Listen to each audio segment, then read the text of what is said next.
Tournament day just dropped, and our underdog was supposed to face off against a total rookie, but they completely set him up. They rigged the bracket, tossing the absolute final boss of the arena right into the ring with our scrawny blonde dude. The whole crowd was left utterly speechless. Spectators were screaming that he was about to get totally unalived, begging him to forfeit.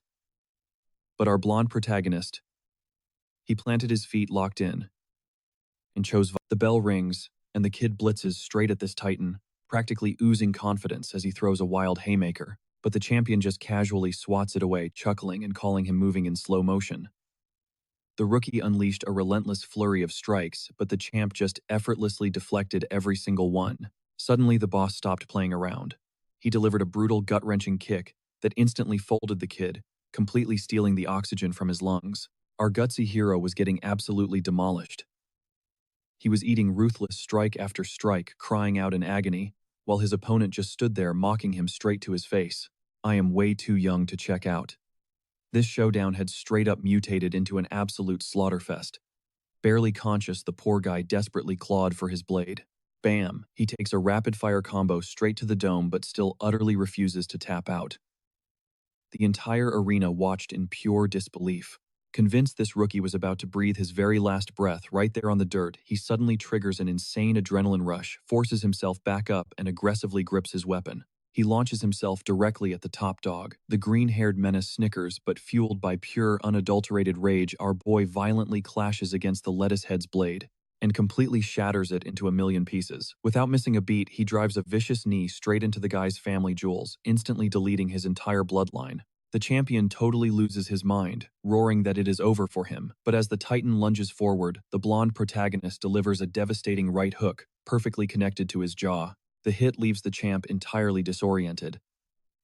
Seizing the moment, the kid grips a fistful of his hair and ruthlessly craters his face straight into the Over and over again, the supposedly unbeatable boss was absolutely mind-blown, failing to grasp how this scrawny underdog caught such an unbelievable buff out of thin air. But our hero was hiding a massive cheat code.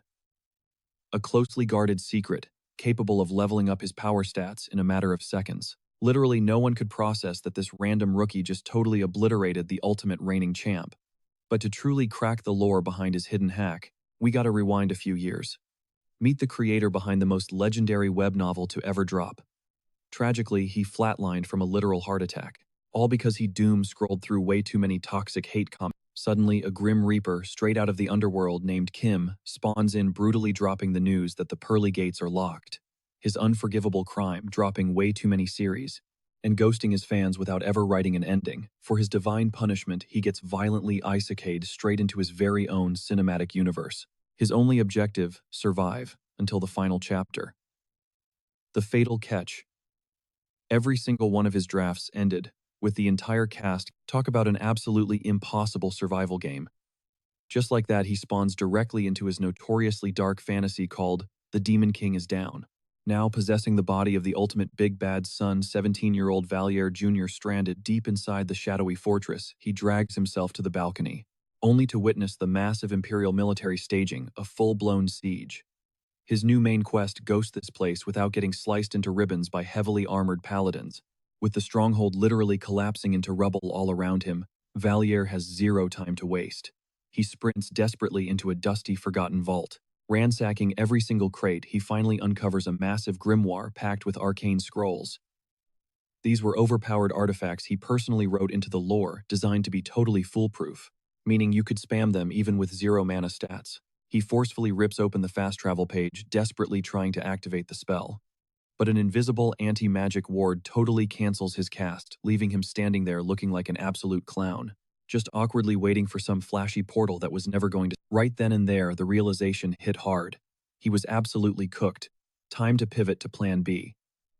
He burns an illusion scroll to magically morph his demonic features into a normal human disguise. His big brain play: sneak deep down into the fortress dungeons, blend in, and let the invading Imperial Vanguard accidentally rescue him alongside the captives. Once he's out, he can totally finesse a getaway. Well, the strategy only kind of worked. He successfully infiltrated the lockup, but immediately walked into a total nightmare scene that definitely wasn't in his manuscript. Every single hostage had already been executed. The solitary pulse in that graveyard belonged to a traumatized girl, shivering in the darkest corner while desperately clutching a lifeless figure.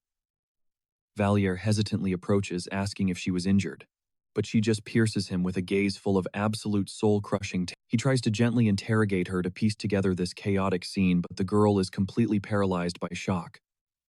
Giving up, Valliere slumps down next to her, pulling some crushed cookies from his coat and offering them up. He silently keeps guard by her side, just chilling until the heavy footsteps of their so-called... When the royal platoon finally breached the cell doors, the lead commander instantly dropped to one knee, bowing his head, and officially addressing her as Her Royal Highness. Plot twist of the century. The random NPC Valliere thought he was saving turned out to be Charlotte de Gardius, the literal first princess of the entire empire. A totally unwritten anomaly that he definitely never drafted. Cut to the Imperial Forward Operating Base where they're finally grabbing some ration, but Valliere's spidey senses are intensely screaming that the vibes are totally off. A heavily armored sentry informs the princess that they are holding position right here until the Duke rolls. Only then will she be escorted back to the heavily fortified capital. The royalty softly thanks our guy for literally saving her life and asks about his hometown. Valliere totally freezes, his brain short-circuiting, because that specific location was completely missing from his lore database. The terrifying reality instantly clicked. This was a massive red flag. Even with her royal status, Charlotte was being deliberately quarantined from the world. The military had completely covered up the fact that she was still breathing.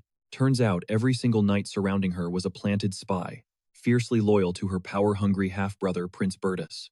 The math was terrifyingly simple. Bertus didn't just want Charlotte dead, he wanted to slaughter every breathing witness within a 10-mile radius. The second the guard stepped away, Charlotte dropped her innocent little kid act. Her eyes went cold as she revealed a dark truth: every single soldier outside that tent wanted her head on a pike. She fully understood the massive target painted on her back, but she had already cooked up a master plan. Their only shot: tracking down Knight Francis.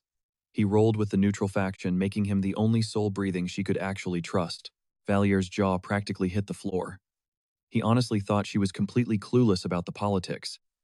But backed into a corner with zero options, he agreed to play ball. The strategy was risky but simple. Charlotte would act as live bait to distract the guards, giving him a tight window to hunt down Francis. Panic spikes in our boy's chest. This was practically a suicide mission. But the little princess marches right up, grips his hand tight, and promises him they are going to make it out alive. Clock's ticking, they have to move now. Without missing a beat, Charlotte screams out for the guards, playing the bratty royal, demanding a tour of the barracks. Boom. Distraction set. Our guy seizes the tiny opening, slipping into the shadows of the camp like a total ghost. He bumps into a random patrolman and casually name-drops Sir Francis, trying to get a location. But the whole master plan crumbles instantly. The devastating news drops: Francis just got shipped straight back to the Demon King's turf. And the guy pulling the strings, Commander Lancer, ice water floods Valliere's veins. Lancer was playing chess while they played checkers. He knew their moves and struck first. Suddenly, Darius, one of Francis's heavy hitters, he corners Valliere, demanding to know why he is sniffing around for his boss. Sweating bullets, Valliere spills everything: how the royal prince is plotting to butcher the commander. He begs Darius to help him stage an immediate rescue. Valliere fully expected to get laughed at, but miraculously Darius buys his crazy story without blinking. Why? Because Sir Francis was an absolute legend who saw this exact betrayal coming from a mile away. Before vanishing, Francis literally told Darius to wait for a stranger who would drop the exact warning Valliere just gave. Valliere's mind is totally blown by Francis's insane foresight. Without wasting another second, Darius locks in, ready to ride out and pull off this rescue mission. Major problem though. Lancer had been eavesdropping the whole time and planted a nasty little ambush waiting for them on the road back to the fortress. Sneaking closer, our MC spots a brutal execution line of chained-up demons waiting for the chopping block. If he gets caught slipping, he is going to end up swinging from that exact... They finally hit the castle gates and frantically press 2 guards for Francis's location. But then the absolute worst-case scenario drops. Sir Francis is dead. Supposedly killed in action. Valliere is absolutely stunned as the guard just coldly orders them to back off. The guards bark that outsiders need to bounce immediately. Darius plays it cool and thanks them, but internally Valliere is losing his absolute mind. Everything had been suspiciously smooth, and now the horrific truth clicks. Francis getting taken out by random stray demons. Total cap. A blatant cover-up. Prince Bertus was out for blood, desperate to bury the insane reality that Charlotte survived the Demon King's fortress. Charlotte was dead right. Her psycho brother was scrubbing the timeline, perfectly willing to massacre every single soul who knew she was still breathing. And that hit list definitely included Francis. So they dragged the loyal knight back to enemy territory just to quietly execute him in the shadows. Dread washes over Valier as he pictures what they will do to Charlotte next. But backing down, not an option. His brain goes into overdrive trying to scramble up a plan B. Breaking the tension, Darius cuts right to the chase, demanding Valier quit stalling and spill the actual truth. He wants the real story on why Francis was targeted and what it has to do with the princess. Valier freezes, completely caught off guard. His paranoia screams at him. Can he really trust this dude with a state secret? Charlotte had made it crystal clear, 99% of the military was on Bertus's payroll. For all he knew, the corrupt prince already had his claws in lower-ranked guys like Darius. But isolated and desperate, he had to roll the dice. So Valier drops the ultimate truth bomb, exposing exactly what went down when he was rotting in the dungeon alongside Her Highness. He details how Francis heroically busted them out. Darius goes dead silent, absorbing the massive conspiracy. Piecing it together, Darius mutters the grim reality. If the kid's story checks out, Francis wasn't a battlefield casualty. He was assassinated by his own brothers in arms. Valier nods, knowing deep down that was the ugly truth. Locking eyes, Darius flat out asks if Valier is actually committed to saving the royal heir. Without hesitation, Darius makes his stance crystal clear. He is also fully locked in to protect her life at all costs. Valier is genuinely stunned. But the soldier shrugs it off. He was Francis's right-hand guy, so honoring his final mission was a no-brainer. He promises to back up our MC in keeping Charlotte safe. Hearing this lifts a massive weight off Valier's chest, even if a tiny voice in his head still screams danger. But hey, beggars cannot be choosers. Having an armored tank on his side made escaping way more. However, Darius shuts down their current location, instantly dropping the fact that hiding out in the demon's backyard was a straight-up, they absolutely had to spin the block and rescue the captive princess. Staring up at the towering Gothic ruins, our main guy finally scored a crystal-clear view of the Demon King's massive fortress from the outside. But Valier pumped the brakes, telling Darius to hold up because he had a big-brain strategy, prompting them to sneak right back into the nightmare zone. The knight admitted that raiding the monster's leftover stash for some clutch escape gear was honestly a top-tier move. But when they rolled up to a storage room they had blown past way earlier, Valier was sweating bullets, desperately trying to hide his massive guilt. Because plot twist, he was the literal loot goblin who had already cleaned the place out. Still, he figured if they scoured the area, some rare drop had to be left behind. Darius fired back that the demon mobs probably stripped the place bare after their boss bit the dust, spitting that those fiends were totally cursed anyway. He called them selfish, vile trash, while our protagonist bit his tongue fighting to keep a straight face after that brutal roast. Brushing off the highly awkward fact that he was the actual thief, Valier pushed them to start tossing the room. Boom. He instantly spotted something glowing, leaving Darius absolutely shook that he actually scored decent loot. Moving at lightning speed, our guy played it completely cool, faking surprise, even though he already knew the exact spawn points of everything. They unrolled it to reveal a literal fast travel cheat, a teleportation scroll. Darius recognized the dark magic radiating off it, but Valor hyped him up to snatch every single one. He insisted they would come in clutch, forcing out a nervous chuckle like he just happened to stumble right into the jackpot. He casually yanked out a massive binder, packed with magical parchment, claiming it would be way smoother to stash them all together for quick swaps. Darius gave him the ultimate side-eye, remembering Valier was supposed to be a helpless hostage, yet somehow knew the exact coordinates of the premium loot. After wiping the inventory clean, Darius ordered a hard push back to the rescue zone, asking if Valier had the map memorized. Our guy confidently pointed the way, but the knight violently shushed him, dragging him down a pitch-black alternate corridor. Valier was completely lost until Darius whispered the chilling truth. They were not alone. Enemy armor was clanking right inside the storage bay. The intruders were gossiping loud and clear, bragging about watching our duo sneak past the castle gates. They mocked them as pathetic little rats scurrying around the dead king's turf. These were not just random minions.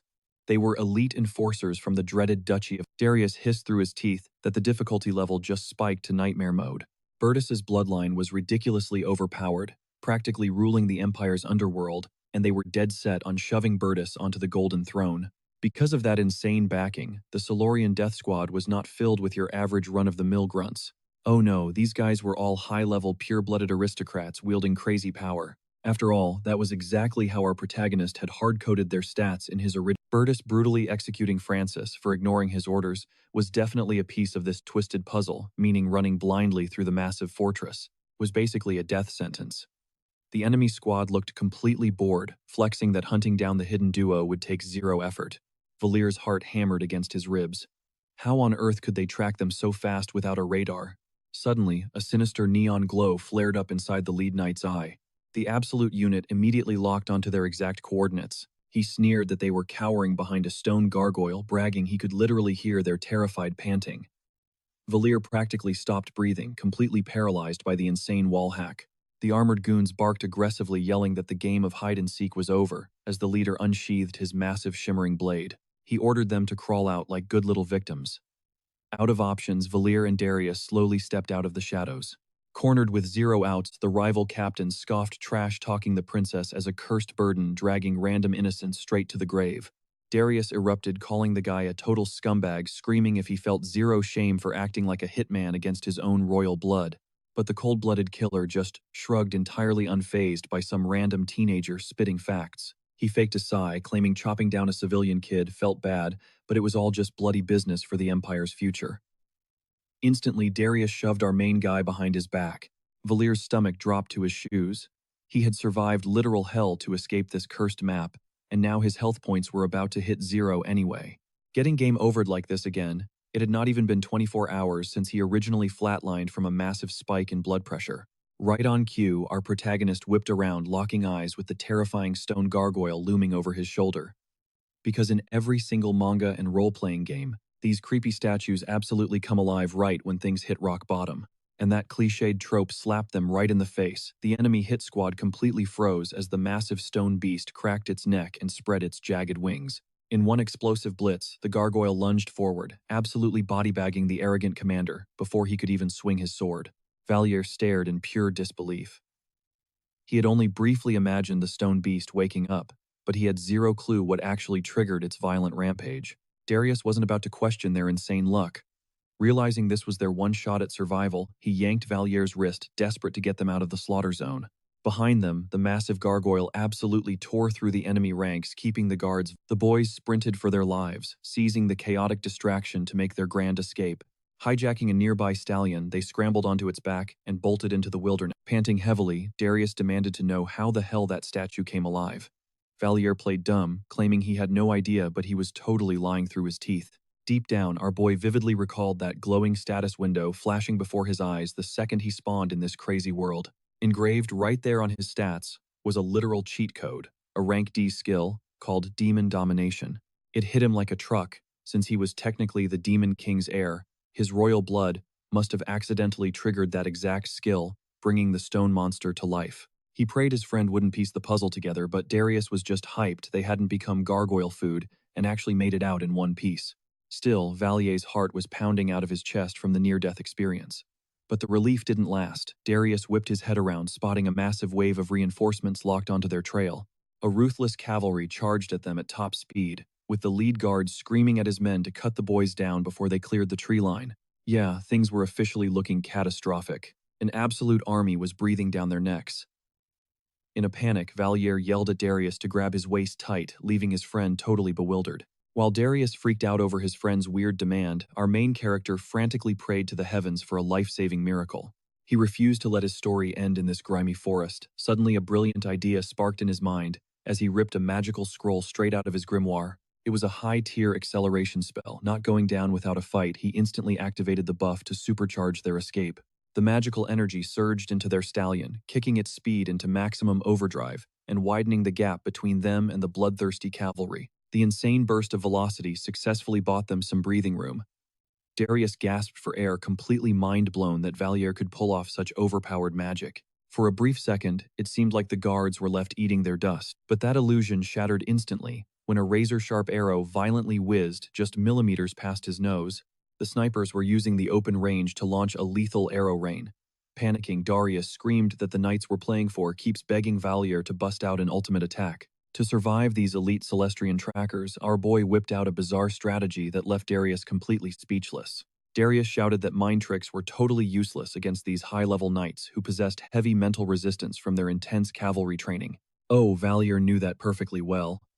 After all, he was the original author who literally wrote those exact overpowered traits into the world's lore. Knowing it would be bad writing for elite guards to get one-shotted by basic magic, he had given them temple blessings. So Valier wasn't even aiming at the riders. Honestly, he wanted to punch himself for giving his own characters such cracked plot armor, making his life a living hell right now. Shaking off his regrets, he flawlessly cast the dizzying illusion spell directly into the eyes of the enemy mounts. By pure luck, the hardcore mental resistance was strictly limited to the human riders. Their beasts had absolutely zero defenses. The pursuers shrieked in confusion as their steeds violently slammed on the brakes, and the chaos didn't stop with just a few paralyzed animals. A savage smirk crossed Valier's face as the entire front line of horses collapsed in massive confusion. Wasting no time, he immediately chained his attack with a potent charm spell. He spammed every status effect magic he had to completely sabotage the cavalry's pursuit, burning his arsenal down to his last 2 scrolls. But when he reached into his bag for the clutch mind control magic, his blood ran cold. He was completely out of ammo. Darius yelled that their stallion was running out of gas, warning that the Celestrian Death Squad would overrun them in minutes. Panic set in as Valier desperately brainstormed his next move. Suddenly, a chilling sight blocked their path, a heavy convoy of chained-up demons brutally caged by the Empire. They were prisoners of war from the Demon King's crushed army. But as they rode closer, an electric tingle crawled up Valier's spine. It was that exact same sinister vibration from when he hijacked the stone gargoyle. In a split second, a colossal orc shattered its iron restraints like cheap glass. Darius completely lost it, screaming about why the monster was suddenly going berserk. The massive beast turned its terrifying gaze right at them, making the boys think their gruesome end had finally arrived. But defying all logic, the hulking orc blitzed right past their horse and violently launched itself straight at the chasing cavalry. The elite guards totally panicked, screaming about how the hell a maximum security prisoner broke out right under the warden's noses. They didn't have time to think before the enraged orc started absolutely flattening the knights, ignoring their terrified orders to stand down. Realizing his royal blood had just gifted them an insane meat shield, Valier yelled to hit the gas, and Darius furiously spurred their horse toward freedom. Leaping back into the saddle, our boy breathes a massive sigh of relief. His crazy gamble actually paid off. The demon domination hack was a total success, buying them a clean getaway while Darius rides along in dead silence. From his point of view, the math wasn't mathing. It felt way too sus how these hellspawn conveniently bailed them out every single time they faced certain doom. But Darius hits the brakes on his paranoia. Pointing fingers at our main character right now would be jumping the gun. Mission critical was simple: rescue the royal VIP. The duo finally rolls up to the military compound. Darius steps up, flashing his credentials and demanding direct access to Charlotte's command tent. The guard immediately hits him with the ultimate side-eye, scoffing at how a low-tier lieutenant has the sheer audacity to request a private audience with the imperial princess. Met with ice-cold silence, the guard smirks, asking if Darius honestly believed he could just waltz in there, dragging some random kid along. The guard flexes his authority, claiming he'll let this disrespect slide just this once before barking at them to get lost. Darius mutters that it is officially time for Plan B. Without hesitating, he whips out his blade, ready to slice through security and force his way inside. Warning bells practically ring in the air as heavily armed troops swarm him, screaming demands. Darius just clicks his tongue in pure frustration. Stealth mode was officially a bust. Still, he stands his ground, playing the ultimate meat shield so Valier can slip past. Our boy dives straight into the royal tent. He crashes the party just in time to catch 2 shady dudes cornering her. They instantly snap at him, growling that this sector is strictly off limits. Charlotte jolts in pure shock, but Valier screams at her to squeeze her eyes shut. Bam, he unleashes a blinding flash spell, totally flashbanging the 2 threats. Not wasting a single second, he commands the princess to stick with him tightly, locking his fingers with hers. He triggers a mass teleportation spell, ripping them completely out of the danger zone. Their destination: the shining heart of the Empire Guardian. A massive surge of blinding energy erupts across, and just like that, Valier totally shatters the game's script. Prologue cleared. He successfully unlocks the insanely rare historical plot twist. A top-tier major character, who was supposed to be dead meat in the canon lore, Charlotte of Guardius, actually survived. The timeline instantly fractures, rewriting the entire future in a massive way. And with that epic beat, the prologue, the Imperial Capital Guardian served as the ultimate sandbox for the post-Demon King main storyline. The craziest part, the author literally copy-pasted the layout straight from Seoul. Yep, the exact same real-world city where our boy was originally born. Charlotte and Valier warp in sticking the landing perfectly, since he was the literal mastermind who designed every single square inch of this Seoul-inspired metropolis. He expected to get hit right in the feels with crazy nostalgia. But nope, he couldn't have been more dead wrong. There was zero chance. He never actually coded something this insanely massive and hyper-realistic. Our dude is left completely stunned, questioning how a single human could ever world-build a sprawling city of this epic magnitude. But Valier quickly slaps himself back to reality. Now wasn't the time to geek out in creator mode. He had to lock in on the Imperial Princess. Looking around, a totally bewildered Charlotte asks if they were actually standing in the capital, considering they were deep inside hostile demon territory like 2 seconds ago. Her brain was clearly short-circuiting trying to process the random fast-travel jump, prompting our guy to step up. He realized he owed her a major lore drop. Valier quickly apologizes for dragging her across the map without a proper heads-up. He drops the heavy news. By the time he breached the perimeter, Francis had already been killed and Charlotte is visibly shaken by the tragedy, then asks if Valier pulled off this insane escape purely on his own. He shakes his head, admitting he couldn't take all the credit. They had a clutch backup player pulling the strings, Darius. Right on cue, the lieutenant materializes through the portal, panting but looking stoked that they survived. Valier releases a huge breath, thrilled that his partner in crime made it out in one piece. Brushing off the dust, Darius smirks, saying he is good. But he straight up admits that if he was a millisecond slower, he would be absolute toast right now. You see, their plan B was a desperate emergency failsafe whipped up just in case the heavy security grid made a stealth run completely impossible. Step 1, Darius acts as bait, intentionally pulling full aggro to buy them some critical seconds. Step 2, Valier infiltrates the VIP zone, secures Charlotte and beams them out. Then Darius would pop a teleportation scroll to dip out right after them. Talk about insane luck. They barely clutched the escape, relying on literally the absolute last. Without it, Darius was guaranteed a brutal game over. Staring at the newcomer, Charlotte asks who her savior actually is. Dropping to one knee, Darius respectfully bows, introducing himself as a humble lieutenant. He smoothly adds that laying eyes on Her Highness is the ultimate honor. Then he politely asks for permission to debrief her on the absolute chaos they just lived through. He holds nothing back, giving Charlotte the full, raw breakdown. He starts from the heartbreaking tragedy of Francis falling in battle, moving right into their high-stakes raid on the Demon King's stronghold. He caps it off with the heart-stopping chase where the elite Solarian Knights nearly wiped them off the map entirely. But in the wildest twist of fate, a rogue gargoyle completely blocked the Knights at the gates, while a massive demon triggered an absolute berserker rage to cover their tracks, and bought them enough precious seconds to make a run for it. Plus, they somehow conveniently crash-landed right in the heart of the Imperial capital, thanks to that sketchy teleport scroll they snatched from the Demon King's stronghold. Honestly, if Valier were in dire shoes, he'd be throwing major side-eye at all these lucky breaks too. After dodging death repeatedly, our boy felt a crushing wave of guilt, knowing he was the walking cheat code pulling them out of the fire every single time, and catching the razor-sharp glare Charlotte was shooting his way. Her suspicion was practically radiating off her. Let's be real, blindly trusting him would be a massive red flag anyway, especially since she survived the absolute bloodbath that was the Empire's toxic political battleground. Honestly, sticking around her was a ticking time bomb. One wrong move on this stroll and his demonic secret would completely blow up in his face. Knowing this was his absolute last window to ghost them and survive, Valier abruptly ditches the duo. Now stranded alone in the bustling streets, our protagonist realizes he's trapped in a nightmare scenario after surviving back-to-back near-death experiences.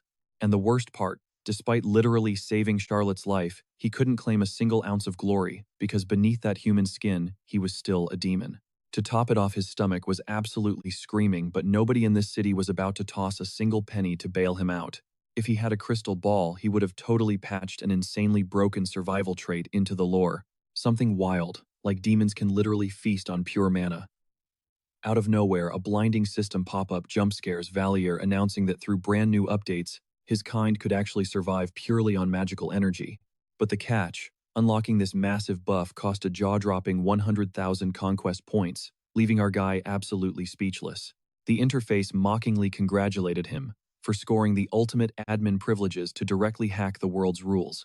Since the Demon Lord bit the dust, his original novel totally tanked, getting roasted by the system as an absolute train wreck of garbage writing. Valier was genuinely stunned but simultaneously taking massive emotional damage. It felt like this AI was mercilessly slapping him with brutal reality checks while totally clowning on his skills just for kicks. The interface broke it down. His wild moves could drastically warp the main plotline. On top of that, he'd rake in conquest points as loot for surviving these insane scenarios.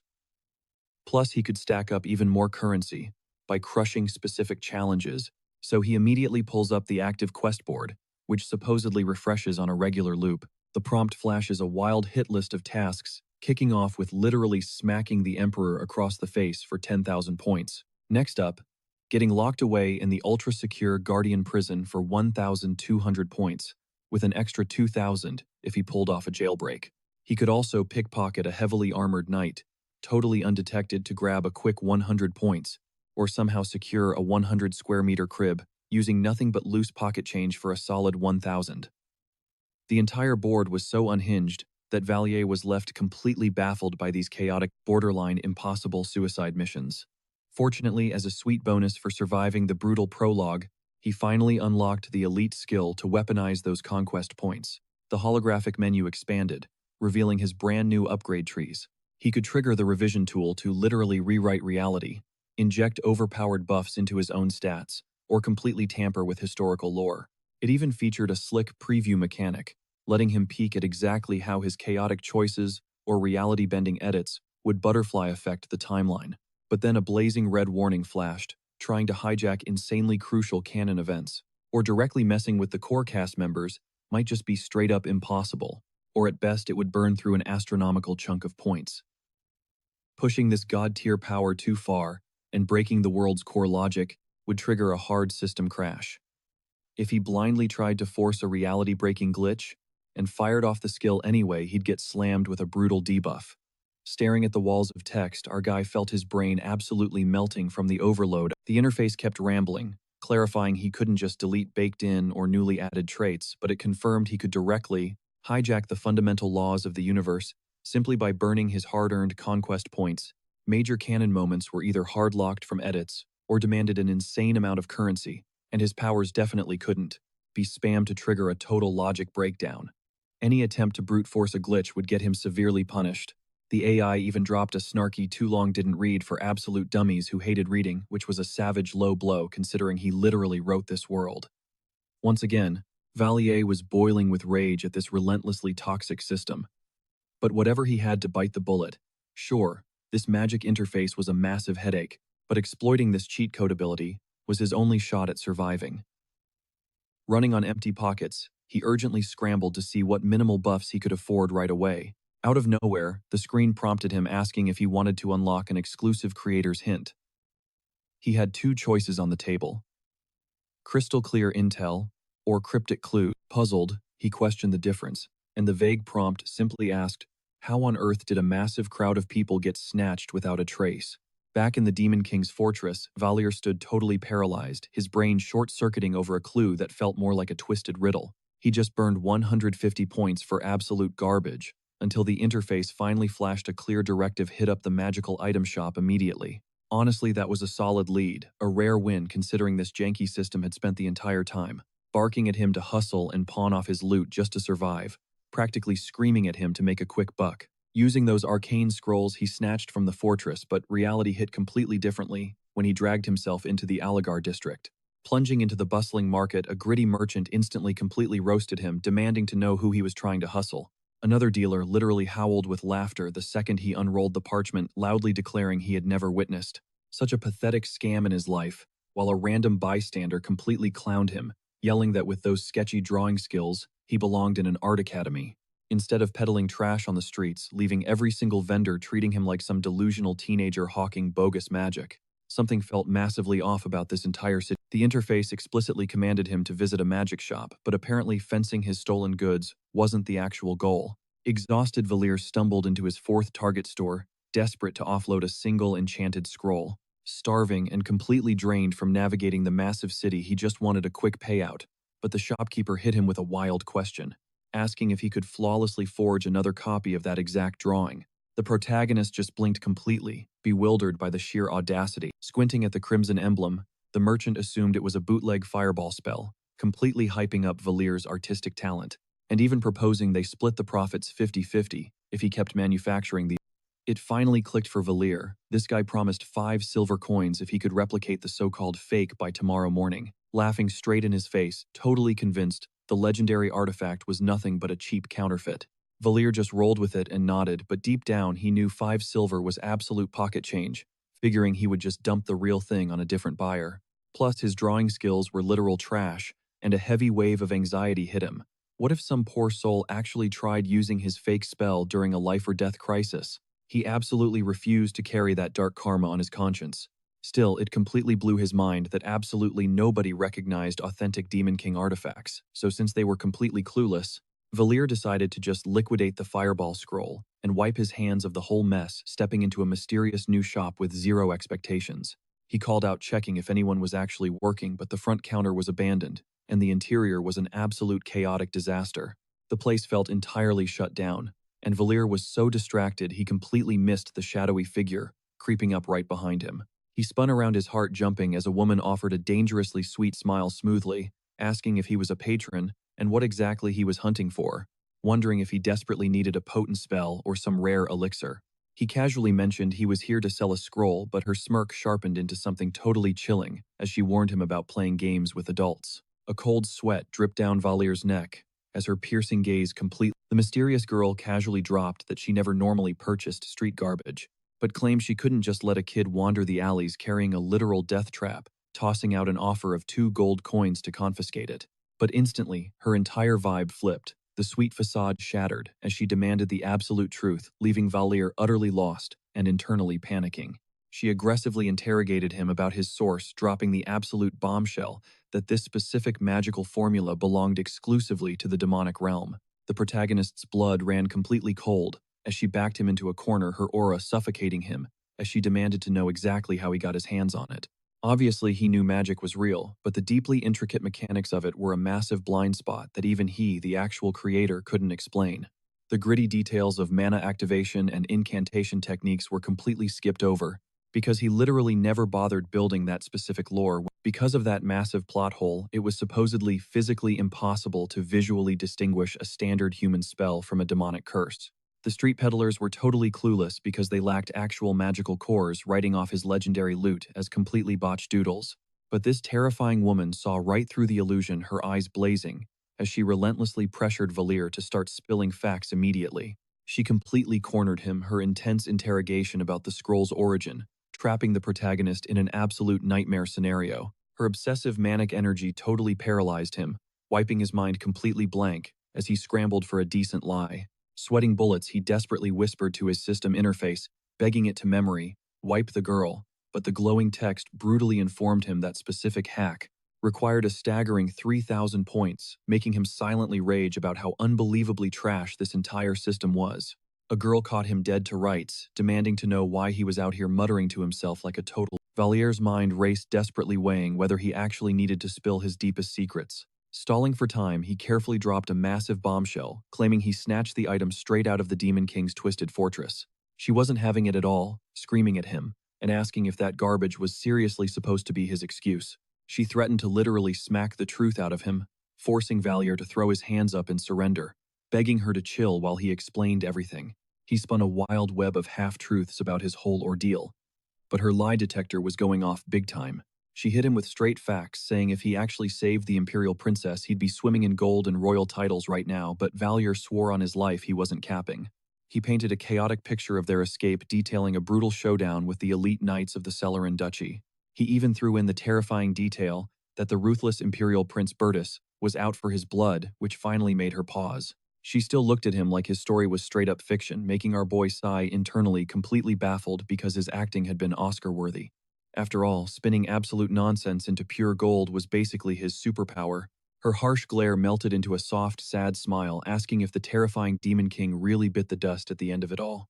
She murmured that the nightmare must have been absolute hell for both him and the princess to endure. Without warning, she pulled him into a tight emotional hug, praising him for surviving such brutal trauma, while Valier just froze, totally sweating bullets and confused. Playing the amnesia card, he awkwardly muttered that his memories were super foggy anyway, but what he really felt right now was embarrassing, stomach-growling hunger. He tried to dip out immediately, but she pulled him back, paranoid that he might be carrying a lingering nasty hex. Convinced the Demon King's lair left a toxic taint on him, she insisted on casting a purifying dispel spell, making his blood run ice cold as she told him to hold still.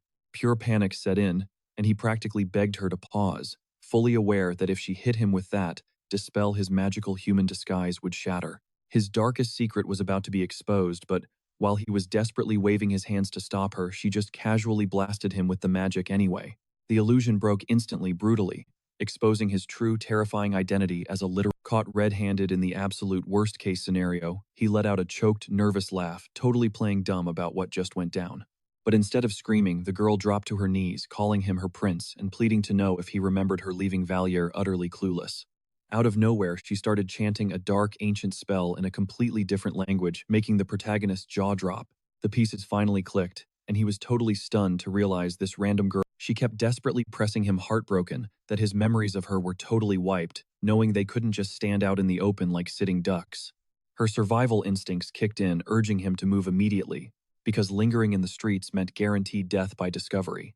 She dragged him upstairs to her second-floor hideout to drop the rest of the lore, and Valier just silently went along for the ride. Once inside the shadowy room, she fretted over him, insisting he must be starving and scrounging up whatever humble snacks she had stashed away. He gratefully took the food while watching her awkwardly flip-flop between super formal royal manners and a totally chill, casual vibe. Bowing her head, she apologized for sounding like a broken record, finally accepting that his brain had truly been wiped clean. He confessed that besides the chilling fact that he was a demon prince, his mind was a total blank slate, which she surprisingly called a massive blessing. She hyped up his insane luck, amazed that he managed to smuggle such a deadly scroll straight to her through a massive crowd before sinking into a deep, respectful bow. Swearing her absolute loyalty, she revealed she was an elite, deep-cover spy for the Demon King's legendary Guardium infiltration unit. Her real name was Tuesday Alaris.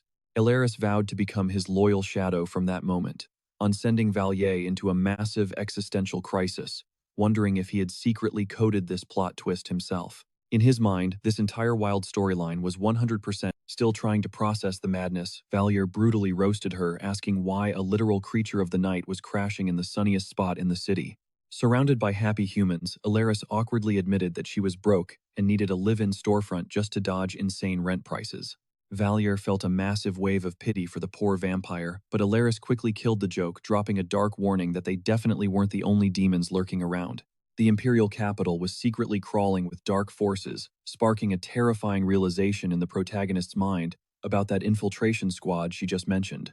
She spilled the tea on her crew, revealing one agent was living a high society lie as the wealthy Count Argan Pantheas. Beneath that noble skin hid Sarkagar, a chilling, shape-shifting doppelganger. Another deadly ally was lurking right by the Irene River's Bronze Gate, a massive, bloodthirsty werewolf, famously known as the Mad Dog of Irene.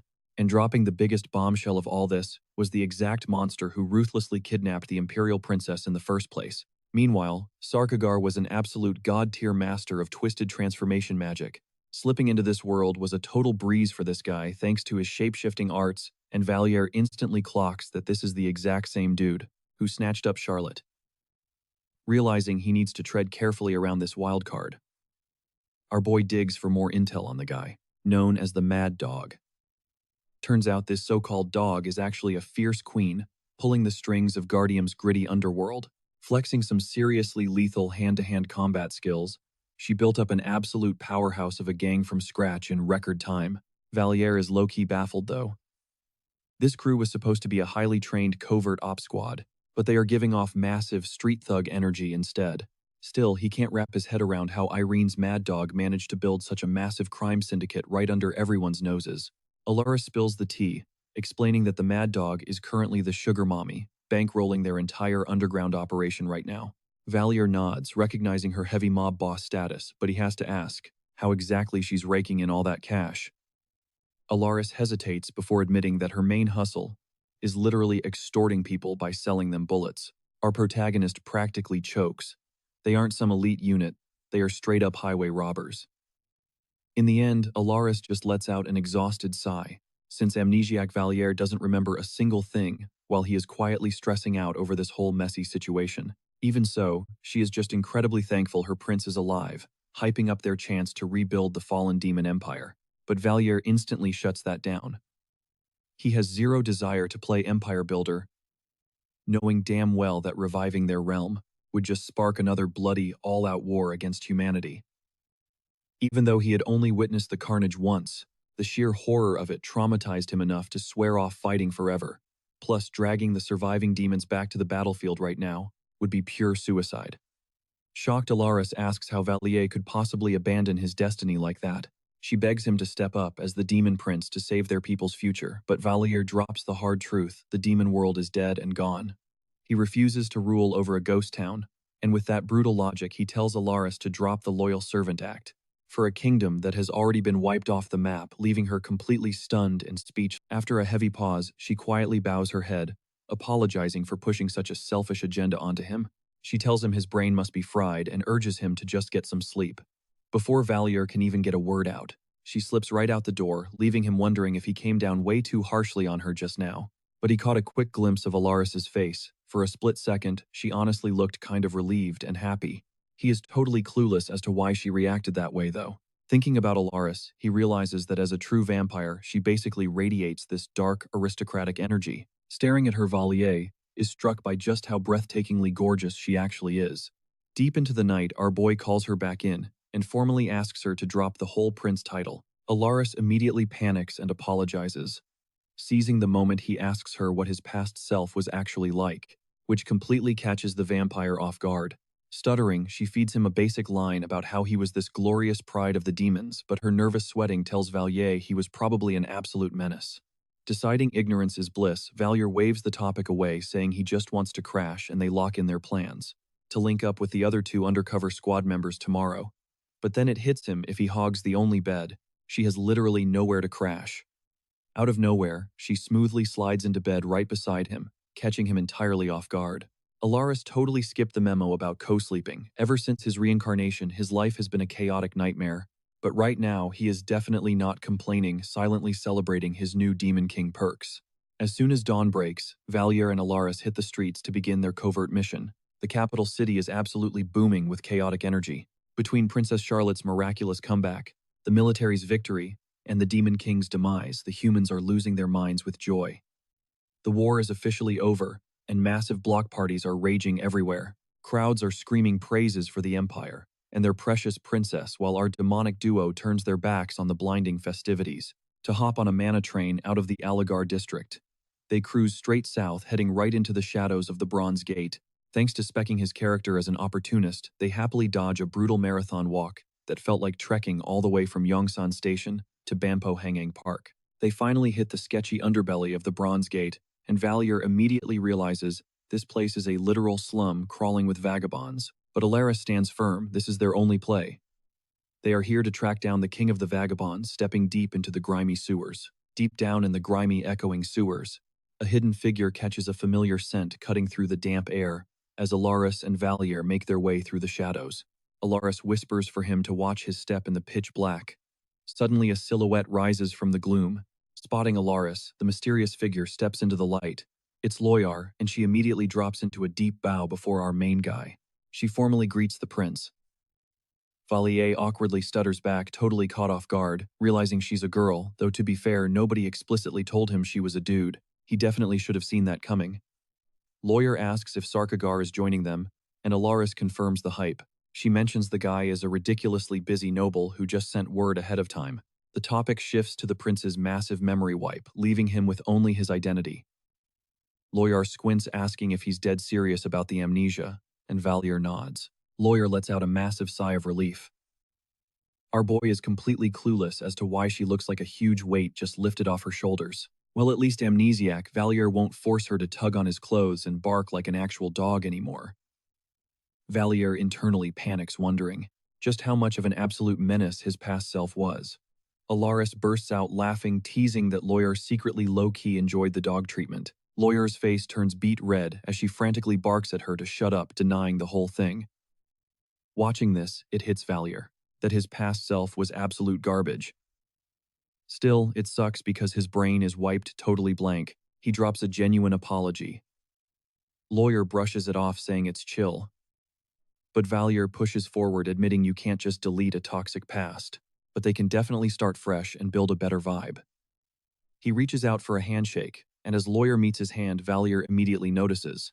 She's literally giving him her paw out of pure instinct. Realizing what she just did, Lawyer yanks her hand back, shrieking in absolute embarrassment. Alaris absolutely loses it, cracking up at how hardwired her dog reflexes still are. Valier plays it cool, promising to dial it back and not trigger her habits anymore, even if she brought it on herself. Boom, a loud voice shatters the moment. They whip around to see a guy sprinting toward them, screaming at the top of his lungs. He's absolutely losing his mind because he just realized his pressure. The dude launches himself like a missile, crushing Valier in a bear hug so violently they both nearly wipe out on the cold stone. Sarkhagar is legit sobbing, bawling about how terrified he's been. Meanwhile, Loyar is just staring low-key impressed. The guy ran so hard he's fighting for air. Tears streaming down his face, Sarkhagar starts preaching. He declares that the almighty unstoppable Demon Prince Valier Jr. must obliterate the filthy humans. Gasping for oxygen in the death grip, Valier begs him to back off. That's when Alaris's warning echoes in his mind.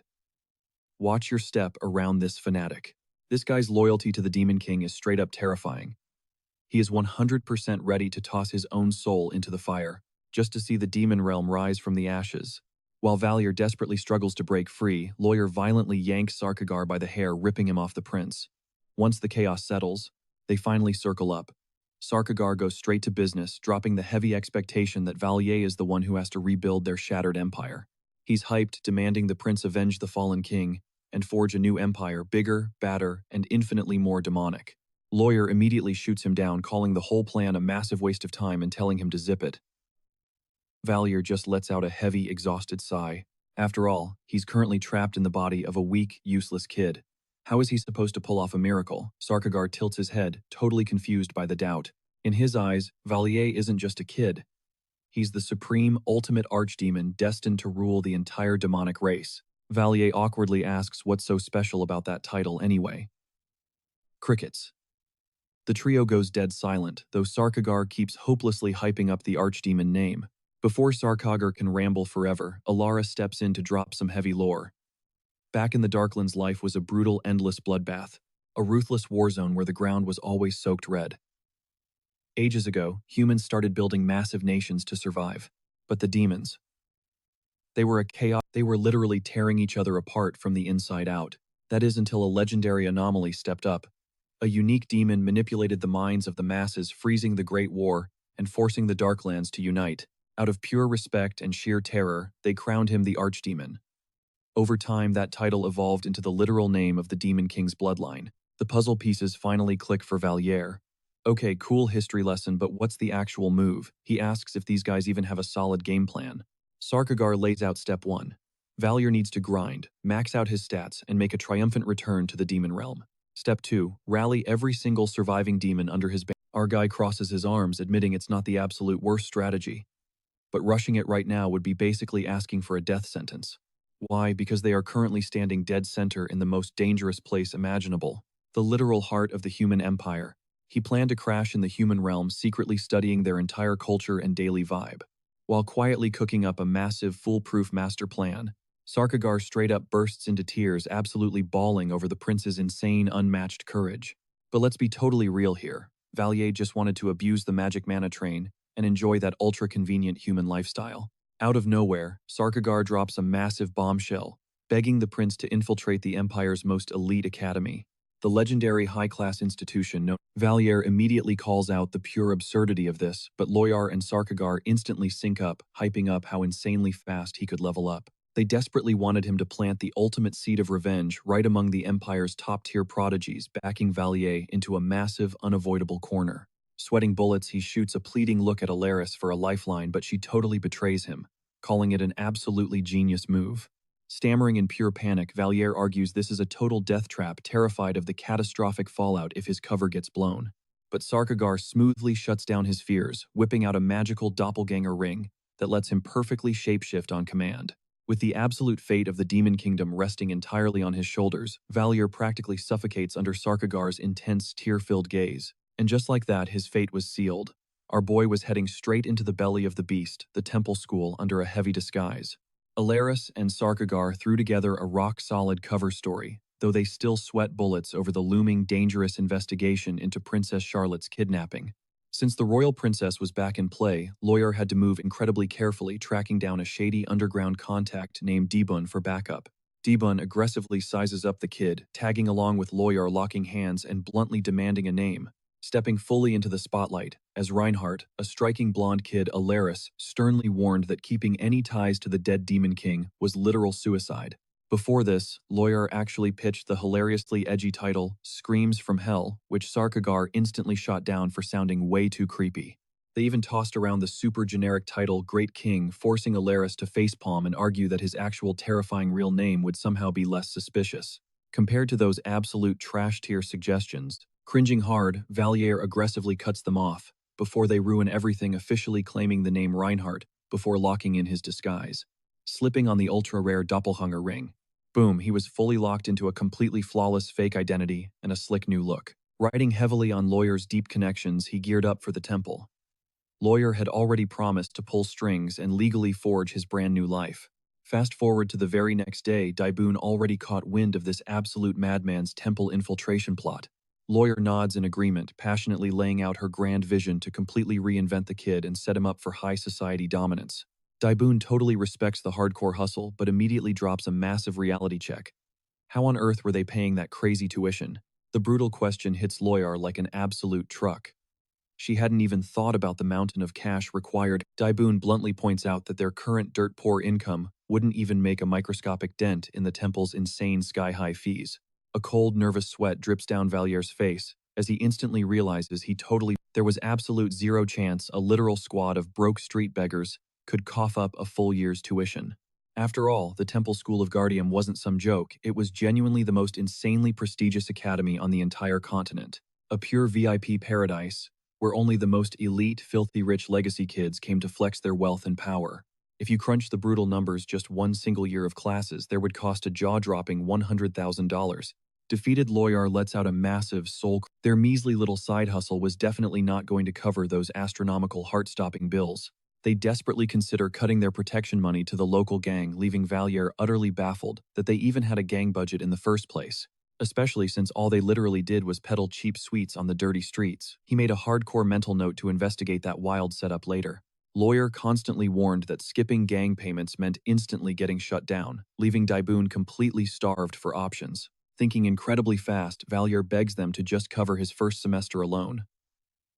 Lawyer raises an eyebrow suspiciously, asking if he's banking on a miracle scholarship.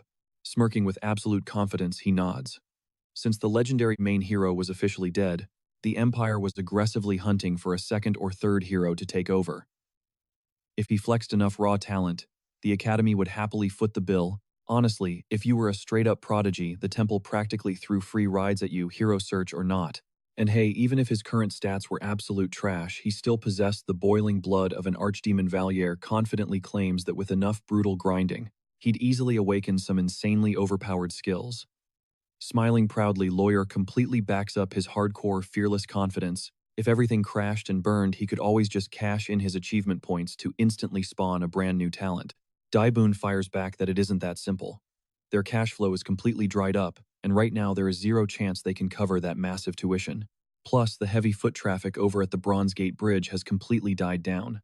With their profits tanking hard, Valier flips the script and asks if they shouldn't just completely overhaul their strategy. Daibun challenges him to drop a better idea.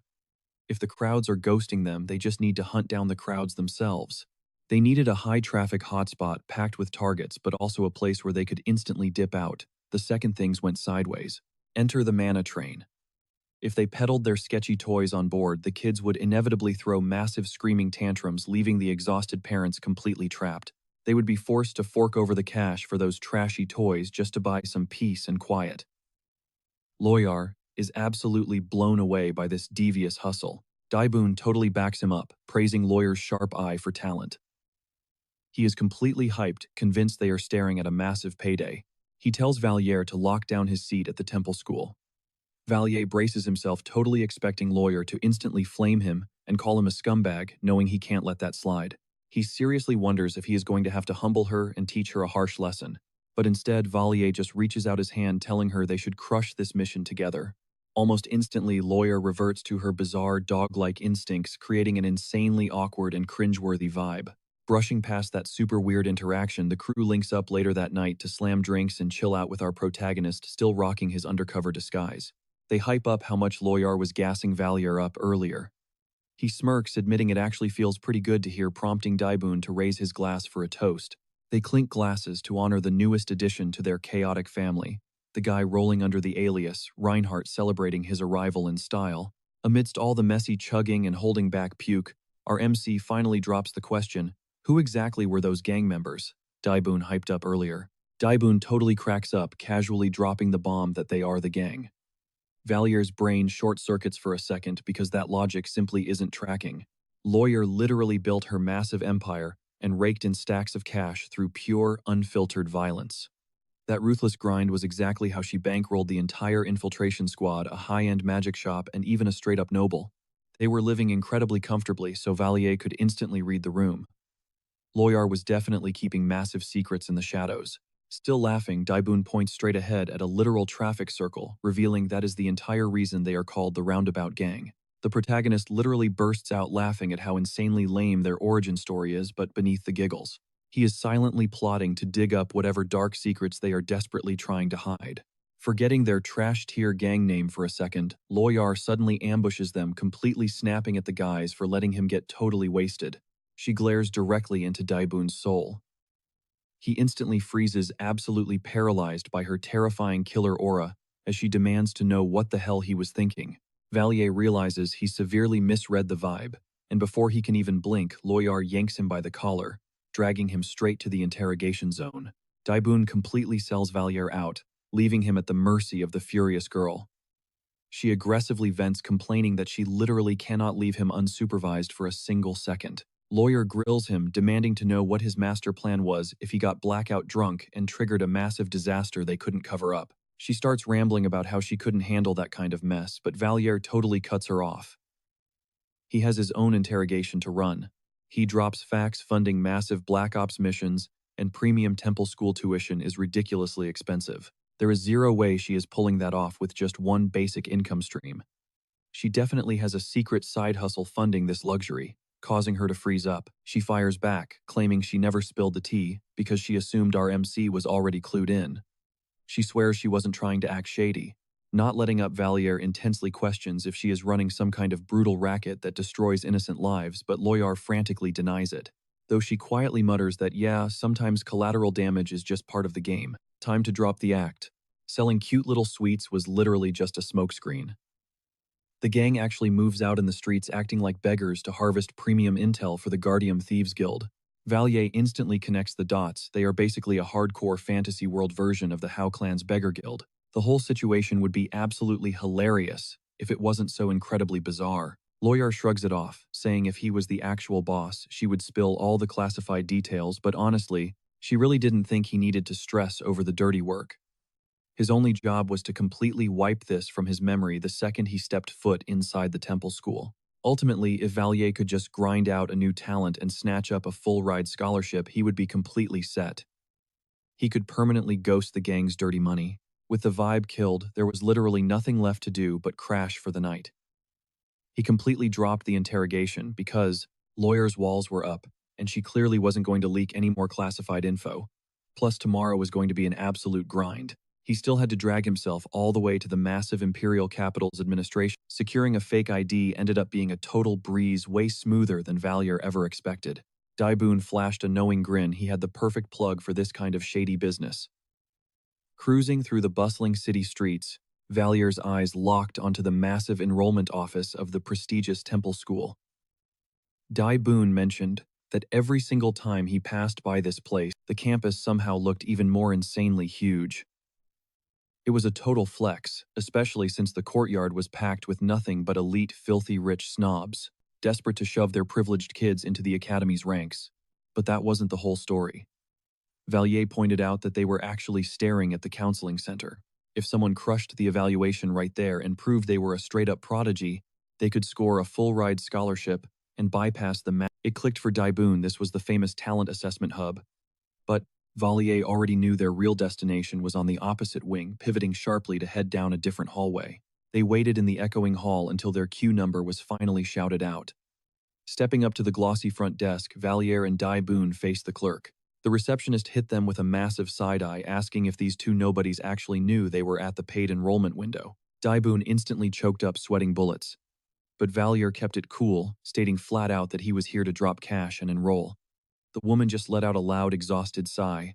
She dealt with wannabes like them, everyday broke kids convinced they could scrape by and just buy a single semester's tuition. Valier raised an eyebrow, asking if that was actually against the rules. The clerk let out a condescending chuckle, explaining that normally, when underfunded students pulled this stunt, they'd inevitably start begging and extorting the rich kids to cover their next term. To shut down that messy drama, the academy straight up banned anyone from registering without the full year's bag up front. Valier dragged a hand down his face, dropping a heavy sigh. He totally miscalculated this massive roadblock. Guessing it was game over, he told Dai Boon they should just dip. But his buddy quickly chimed in, hyping him up to take the free aptitude test instead. Who knows, Valier might secretly be an absolute mastermind, or harbor some insanely overpowered magic. Dai Boon eagerly asked the clerk if the evaluation cost anything. Rolling her eyes again, she muttered that testing was absolutely free. She figured since these scrubs had already dragged themselves all the way into her office, they might as well get the embarrassment over with. Valier whispered that this was a total flop and a waste of time, but Dai Boon was practically buzzing with hope. They had to at least try. Seeing his friend's hype, Valier felt bad for being such a downer. Interrupting their huddle, the cold clerk instructed the protagonist to slam his hand onto the crystal detector. Instantly, a spike of pure panic hit Valier. What if this orb exposed his darkest secret? Being an actual archdemon with the terrifying demon domination skill, getting caught meant instant death. It was supposed to be impossible to detect, but if the worst happened, he was fully ready to trigger his magic escape ring and vanish. But suddenly, the snooty receptionist let out a loud gasp, her jaw dropping at the wildly glowing device. Valier's heart hammered in his chest. Was this it? Should he make a run for it right now? Sensing the heavy tension, Dai Boon nervously asked what was wrong. Flustered, she quickly apologized, claiming her expensive scanner must have just short-circuited and completely glitched out. She rushed off to grab a backup. Hearing that, Dai Boon cracked a huge grin, jokingly asking if Valier was actually hiding some god-tier stats. Valier just let out a dry, awkward chuckle. He brushed it off, swearing he was completely average. Deep down, he exhaled a massive breath of relief. His demonic aura was still completely hidden. She had simply blamed a faulty crystal ball. Besides, Valier already knew his own baseline stats better than anyone on the planet. Moments later, the clerk Speed walked back, slapping a brand new artifact onto the counter. This one was fresh out of the box. She double-checked the mana flow, absolutely certain this shiny new tech would give a flawless read. But the second Valier's fingertips grazed the glass, the orb went absolutely feral. The clerk's face went completely pale, prompting Dai Boon to yell out in confusion again. He practically screamed, demanding to know if Valier just fried a The woman was completely frozen, her brain short-circuiting at the impossible. She knew for a stone-cold fact that this machine was in perfect working condition. Trembling, she begged Valier to keep his hand right there. Our boy was sweating, genuinely wondering if he had accidentally unlocked some bizarre device-breaking curse. Meanwhile, the clerk was practically vibrating, utterly shell-shocked by the glowing numbers tearing across the... It defied all logic. The sheer intensity of his raw aptitude was blindingly bright, demanding her full attention. Now, aptitude wasn't the exact same as having a God-given raw magical talent. It didn't automatically label him a once-in-a-generation prodigy, but it guaranteed he would crush the competition and achieve massive results if he just put in the heavy grinding over time. Still, even with those insane stats, getting through those academy gates without cash was another story. Even though the evaluation strictly measured raw talent, the examiners always gave the kids a rundown of their hidden potential as a little courtesy. But when the examiner handed Valier his results, the guy was visibly shook. The test proved Valier was practically a glitch in the matrix, born with an insane, infinite aptitude for absolutely everything. In this universe, mixing elements was unheard of, yet the stats confirmed our boy could casually wield both holy, divine magic and dark arts without breaking a sweat. The entire empire had literally never witnessed this kind of broken, overpowered potential before. Dai Boon burst into hysterical laughter, playfully smacking Valier on the back. He was totally hyping himself up, massively relieved that his gut feeling about the kid was spot on from day one. There was just one massive issue: this explosive spotlight was the absolute last thing our protagonist actually wanted. Alaris herself was completely floored by this limitless potential. Daibun wouldn't stop glazing him up, absolutely hyped that they had a future top-tier legend in their squad. She swiftly shut him up with a solid punch to the gut. Meanwhile, Valier figured this cheat code infinite aptitude was just the universe's twisted way of making his storyline actually work. With his stash of achievement points, he could unlock absolutely any build he desired. He could max out brutal hand-to-hand combat, dominate with weapons sling high-tier magic, or become a legendary archer. Honestly, Valier was equipped to snatch up whatever cracked talent he felt like hoarding. As long as he farmed enough points, any skill was his for the taking. That was the real reason this world handed him the ultimate all-rounder cheat sheet. Just then, someone strolled up to break his train of thought. It was Daibun, catching on to the fact that Valier looked seriously stressed instead of celebrating. Reading the room, Valier quickly covered it up, claiming he was stoked but just worried about dragging the crew down. Daibun instantly flexed, boasting that the kid owed him everything. Because honestly, without him, Valier would be totally clueless about his insanely busted stats. As Daibun strutted off, feeling like an absolute boss, a sinking feeling hit our protagonist. Valier realized he was crashing into the main plot way too soon. His original master plan was to lay low and slide into the storyline next semester. But with these cracked stats, he was getting dragged straight into the royal class immediately. The royal class wasn't just any room in the temple. It was the absolute peak, a hyper-elite circle where every single student snagged a permanent full-ride scholarship. They were living lavishly in insanely massive dorms with an endless stream of cash. These kids were absolute prodigies who could breeze into whatever lectures they wanted with zero restrictions. They were basically the untouchable, god-tier talents of the entire empire. Valier just wanted to vibe as a basic background character for a few months and quietly farm some achievement points under the radar. But getting shoved straight into the legendary Class A, that massive plot twist caught even him completely off guard. Even Elaris was absolutely mind-blown by the news. Class A was the cream of the crop, the absolute elite, even among the royal classes. Yet Valier looked like he just caught a major L. Sensing the vibe, Elaris asked if something else was gnawing at him. He knew the dark truth. Class A was destined to get completely clowned on by the actual main character super soon. The real hero of the novel, The Demon King is Dead, was a guy named Ludwig, a scrappy transfer student straight out of Class 1B. Ludwig eventually snaps on Class A after they ruthlessly trash-talk Class B, teaming up with his underdog squad to humble them. As Ludwig levels up, he utterly destroys their pride. Simply put, almost everyone in Class A was a toxic, arrogant snob with a massive ego. Don't get it twisted, Valier was definitely hyped about unlocking infinite aptitude. Earning top-tier stats felt amazing, but the heavy expectations were totally suffocating him. Alaris gently reassured him, promising he'd absolutely crush it and shouldn't stress at all. A bitter smile crept onto our protagonist's face. He could already picture the exact snobby villains he was about to clash with in Class A. If things went south, raw talent alone wouldn't save his skin.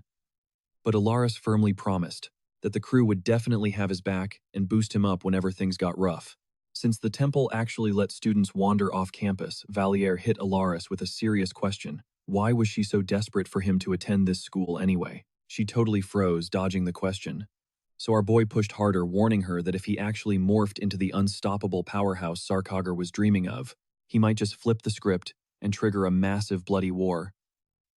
Taking a deep breath, she finally confessed her true hopes. She genuinely believed that if he just chilled around humans long enough, he might actually start caring about them.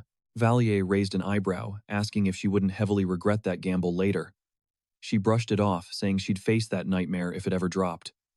But for right now, she snapped her fingers, magically summoning a sleek suitcase stuffed with fresh drip. After all, Valier couldn't just rock his crusty school uniform 24/7. Outfitting him was just the start. She gently draped a glowing red stone necklace around his neck and begged him to keep it safe. When Valier questioned what it was, Alaris asked if he remembered that one time she called herself Tuesday. Valier instantly flashed back to his first visit to her shop. She nodded, revealing that centuries ago there were 7 legendary vampire bloodlines known as the Seven Knights. The Monday and Sunday clans got wiped off the map ages ago, taking their ancient forgotten magic to the grave. But the remaining 5 clans heavily specialized in magic, linked to their names, passing those overpowered elements down their family trees for generations. That glowing gem she just handed him wasn't just jewelry, it was her clan's ultimate sacred treasure. The absolute mark of their leader, known as the Tuesday. Turns out that was her actual flame. Our guy looks her dead in the eye, asking if this meant she was pulling the strings as the leader of the Tuesday clan. Alaris just drops a smooth nod, confirming she was exactly that. Mind blown, he demands to know why she'd hand over something so insanely valuable. Alaris breaks it down. She drops the lore. Just like Sarkogger's ring-packed, serious, shape-shifting abilities, this pendant was cut from the same cloth. It basically let him blast as much fire magic as his mana pool could handle. She gives him a look, daring him to take it for a test drive. Valir is absolutely floored, staring at the raw, crackling energy pulsing from that tiny red gem. He springs to his feet. Hyped up, he tries to spark some pure fire magic using just his own strength. But when he pushes his mana, the flame is completely pathetic. Honestly, bro looked like he was struggling with a cheap gas station lighter. Alaris sighs, warning him not to get addicted to the Tuesday flame. Confused, Valir demands to know what the catch is, and she drops the bombshell. This artifact literally feeds on pure hate. The more he despises someone, the harder the necklace hits. She really hopes he gets why she entrusted him with it now. Staring down at the Tuesday flame, the heavy truth finally clicks in Valir's head. While she absolutely hated the idea of him hurting people, she was also low-key terrified for her own survival. Touched, he gives Alaris a solid thank you, swearing he'd keep her warning locked in his brain and avoid using the necklace at all costs, at least until graduation day. Hearing this, Alaris flashes a warm smile, beyond relieved that the young prince actually understood the assignment. Next up, Loyard decides to drop her own parting gift on our main guy. For a hot second, he just stares at it, completely clueless. But she quickly clears it up. It was a massive bag of pure cash, basically serving as his ultimate living allowance. It was originally meant to cover his tuition fees, but since he snagged that full-ride scholarship, he could blow it on literally whatever he wanted. Unlike the crazy magical artifacts from the others, cold hard cash was all Loyard had to give. Valir genuinely thanks her, promising to stretch the funds wisely, while she softly tells him to go catch some sleep.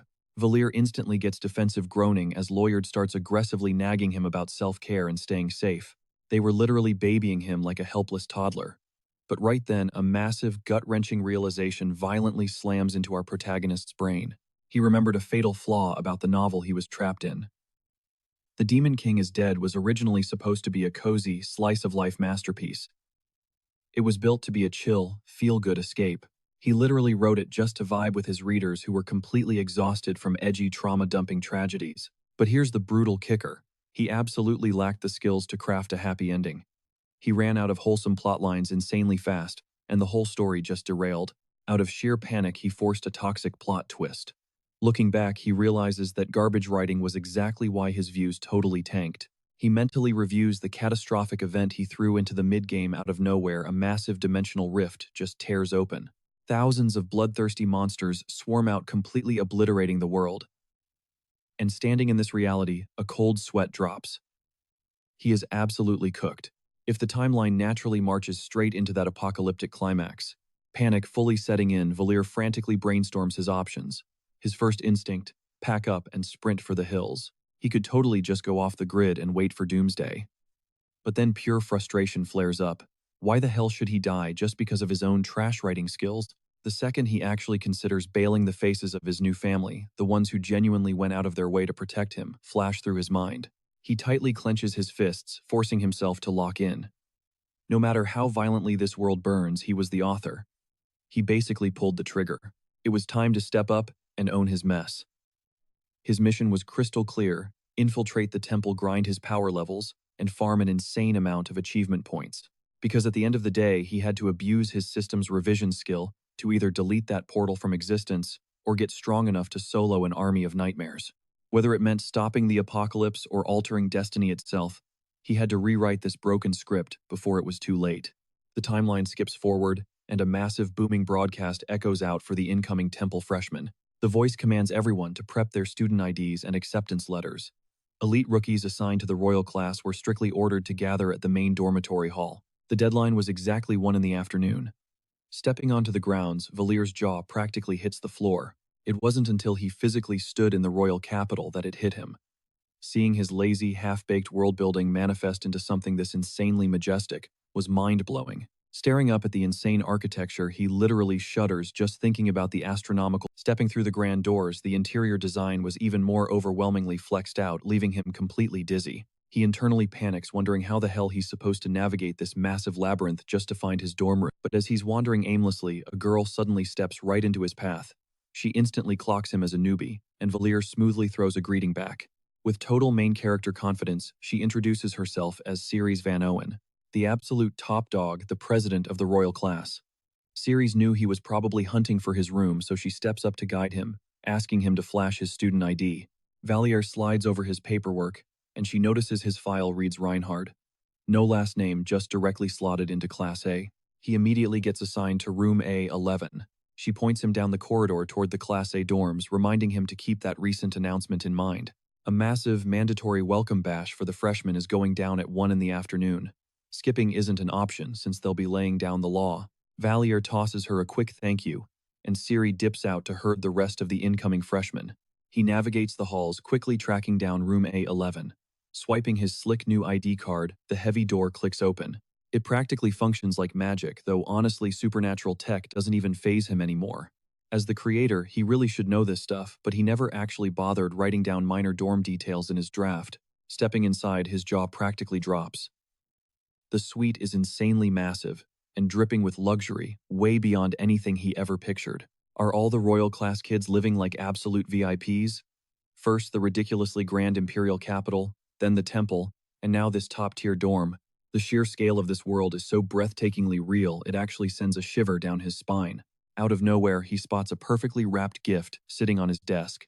He tears it open completely, doubting it's meant for him. He can't believe the academy goes this hard for their students. Inside, he finds a campus map, a dorm rulebook, a stash of premium snacks, a sleek notebook, and a pen. A surprisingly wholesome care package.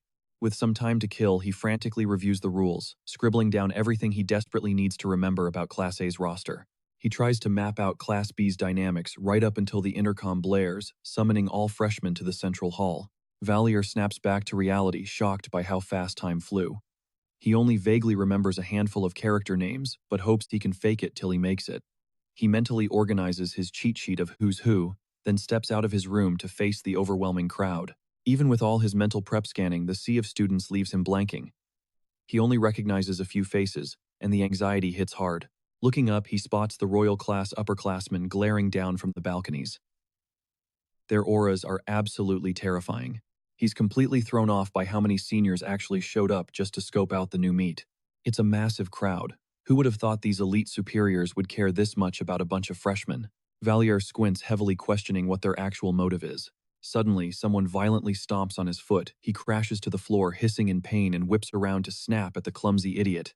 But his anger instantly evaporates. The guy frantically drops down, profusely apologizing while gently helping him back to his feet. Valier just stares, totally paralyzed. It's Ludwig. The guy flashes a bright, golden retriever smile and introduces himself. Shaking off the shock, our protagonist quickly adopts his alias, introducing himself as Reinhard. They shake hands. Valier fights back a panic attack, trying to stay chill, while literally touching the main character of his own novel. Ludwig casually mentions the welcome party is about to kick off. Staring into Ludwig's eyes, reality finally crashes down on Valier. He is actually trapped inside his own story. Siri's voice echoes over the mic, officially starting the event and commanding the freshmen to grab their seats. They all funnel into the dead center of the massive hall. Scanning the crowd, he realizes Class B was supposed to cap at exactly 10 kids, but he clearly counts 11. They definitely altered the original roster. His glitchy special admission completely threw off the established numbers. The terrifying realization that he's sitting at the absolute bottom of the Class A hierarchy sends a wave of pure dread through him. He can already picture these elite prodigies ruthlessly interrogating him to test his so-called infinite aptitude. He's currently the most hyped guy on campus, yet he's rocking a pathetically weak body. They would absolutely call his bluff. The idea of a talentless fraud infiltrating Class A is the ultimate recipe for disaster. He knows it's coming. It was the exact type of dramatic, anxiety-inducing setup he would have. Siri demands they start self-introductions. Valier instantly regrets his life choices, wishing he could just vanish into Class B11. The first kid steps up. Class A1. Bertus DeGardius. Hearing that name drop absolutely paralyzes our protagonist. Wait, Bertus was originally supposed to use a fake identity. Yet here he is flexing his real name. Next, a girl steps up, claiming a 4. It's Harriet de Saint-Ouen. Then comes Kayer holding the A10 spot. Finally, the spotlight shifts to Valier. Swallowing his nerves, he introduces himself, strictly sticking to the name Reinhard around everyone. Instantly, aggressive whispers ripple through the room. They're all side-eyeing the mysterious guy rumored to possess infinite aptitude. They're practically seething, questioning how an absolute Valier slumps back into his seat after the introductions, fighting off a massive wave of anxiety. The entire room is practically vibrating with relentless gossip, making the whole vibe incredibly cringe. Out of nowhere, a new face steps into the room, completely paralyzing our guy. The girl, claiming the rank of B1, is none other than Charlotte DeGardius. She definitely isn't supposed to be here. Inside the walls of this elite temple academy, real-world royal clout means absolutely nothing. As hardcore proof, besides Bertus and Charlotte, absolutely zero royals ever stepped foot into the royal class. This brutally confirms that a shiny crown couldn't buy your way in. You have to bleed pure talent and raw skill. If Bertus, the first prince, crushes graduation with top-tier grades, that alone hands him absolute dominance. That is exactly why the hidden villain of The Demon King is dead, Bertus DeGardius, infiltrates the royal class. It is literally phase 1 of mutating his dark ambitions into reality. But right now, with both the Empire's prince and princess crashing the royal class during the exact same year, the timeline is totally shattered. This insane twist was never drafted in the original novel, leaving Valier spiraling. Did the entire script glitch out? Because canonically, both he and the Imperial Princess were supposed to be 6 feet under by now. On top of that, Bertus was meant to stay strictly undercover, yet this psycho just dropped his mask right out of the gate, realizing that every move Bertus makes is pure calculated acting. Even as the literal author who birthed this monster, Valier gets full-body chills just watching him. In the lore, Bertus unlocked 3 insane talents after Duke Solarian pumped massive resources into him. And let me tell you, these are not random. After relentless Imperial research, they are deemed the exact trifecta required to break into the ultimate supreme class. Total combat mastery, hypersensitivity to magic, and flawless mana control. If you are missing even one of these hacks, hitting the supreme class is basically impossible. Armed with those god-tier buffs, Bertus cleared all the requirements and morphed into an absolute sword master. Up to here, everything mirrors the original text perfectly. The massive glitch in the Matrix, Charlotte DeGardius, the first princess herself. Valier is frantically running the math in his head, realizing that since both Bertus and Charlotte somehow made the royal class cut, she ended up locked in at rank B1. Her base stats obviously cannot match Bertus's A-tier dominance. Yet if we are purely scaling skills, Bertus wasn't even meant to be a 1 initially. Having both royal powerhouses breathing down his neck in the exact same program is going to be an absolute nightmare. Throwing both royals into the same room, the academy staff totally freaked out, convinced it was a ticking time bomb. But the moment the awkward icebreakers wrapped up on day 1, it was time to lay down the absolute law. For the elite royal class, Ciri dropped the hammer inside the temple walls. The playing field was dead even. The only thing separating these kids was their assigned tier. Nobody cared if you had royal blood or a fancy aristocratic title. Everyone was stripped down to 0. Ciri made it brutally obvious the temple would literally crumble if students kept flexing their family's political muscle. And if anyone dared to spark drama using their outside privilege, Ciri wasn't playing around. He threatened the whole room, warning that the council president would immediately slap them with a strike. Rack up enough strikes and you'd be dragged in front of a disciplinary committee facing some serious consequences. Bottom line, they better get comfortable with the threat of getting kicked to the curb. Oh, and one more thing. An official top-secret decree just dropped straight from the Gardius Royal Palace. Reading outside mail was strictly forbidden, but Ciri made a one-time exception for this massive bombshell. The decree was an ironclad mandate covering every inch of the empire if a single hair was harmed on Charlotte, or Bertus, the attacker, no matter how untouchable they thought they were, would immediately be stripped of all succession rights. Emperor Neliod was essentially drawing a massive line in the sand. Valier quickly realized this wasn't just about protecting the royal twins. It threw a protective shield over all their loyal followers, both on and off campus. Basically, the Emperor ordered them to protect their classmates' lives as fiercely as their own and compete in good faith. It looked like Bertus and Charlotte's vicious turf war was officially on pause. For now, anyway. Playing the game, Bertus plastered on a flawless plastic smile, acting like everybody's ultimate bestie. Catching a warning strike would totally ruin his vibe. Watching him work the room, Valier was forced to admit that the manipulative snake was an absolute master at networking. Burtis smoothly cornered Eric de Lafayette, casually dropping praise about the legendary Lafayette vineyards. Eric's jaw practically hit the floor, stunned. The prince knew his family's flex. But Valier saw right through it, just another calculated charm offensive to snatch up a loyal pawn. Suddenly, Burtis politely excused himself. Spotting a quiet girl slipping past the crowd, he smoothly intercepted her, leaving even Valier totally caught off guard by the weird pivot. Flashing a harmless grin, Burtis swore he didn't mean to creep her out. He was just making the rounds to meet his new classmates. He bowed smoothly, dropping a ridiculously formal apology. He confessed she absolutely deserved the coveted on a spot, but the administration had totally nerfed the rankings out of extreme paranoia. Locking on to those striking dark eyes and raven hair, it suddenly clicked for Valier. This was Ellen, the A2 student. Ellen just shrugged it off, completely unbothered by the academic politics. In reality, she was the true Awon prodigy, who got bumped down to A2 because of Burtis. But she was hiding an insane secret. She was a generational genius, fueled by pure vengeance. Her raw talent was totally off the charts. Because her real name, or more accurately, her legendary bloodline, was Artorias. The exact same name as the martyr hero who nuked the Demon King at the cost of his own life. Ellen was actually Regan Artorias' little sister. But before Valier could process that heavy lore, an ear-piercing shout shattered the room. Enter Ludwig. He crashed the party beaming like a golden retriever, greeting the room with massive generic anime protagonist energy. The entire room went dead silent. The elite crowd just stared at him, letting the awkwardness choke the air. And just like that, the novel's very first crisis was triggered. Ludwig was about to catch major heat just for breathing in the direction of the untouchable Class A kids. Completely oblivious to the icy glares, Ludwig happily bounded over to Valier.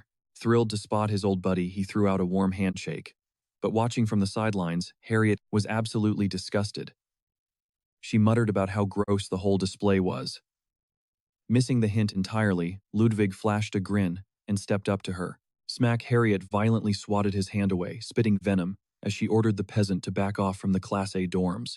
Panic finally set in as Ludwig realized he had crossed a massive line. Harriet viciously doubled down, sneering that Class B trash only ever dragged dirt into their elite space. But right as things got ugly, Burtis swooped in. The prince stepped up coldly, asking if Harriet was taking her toxic ego a bit too far. Valier just let out an exhausted sigh. Harriet was practically sweating bullets right now.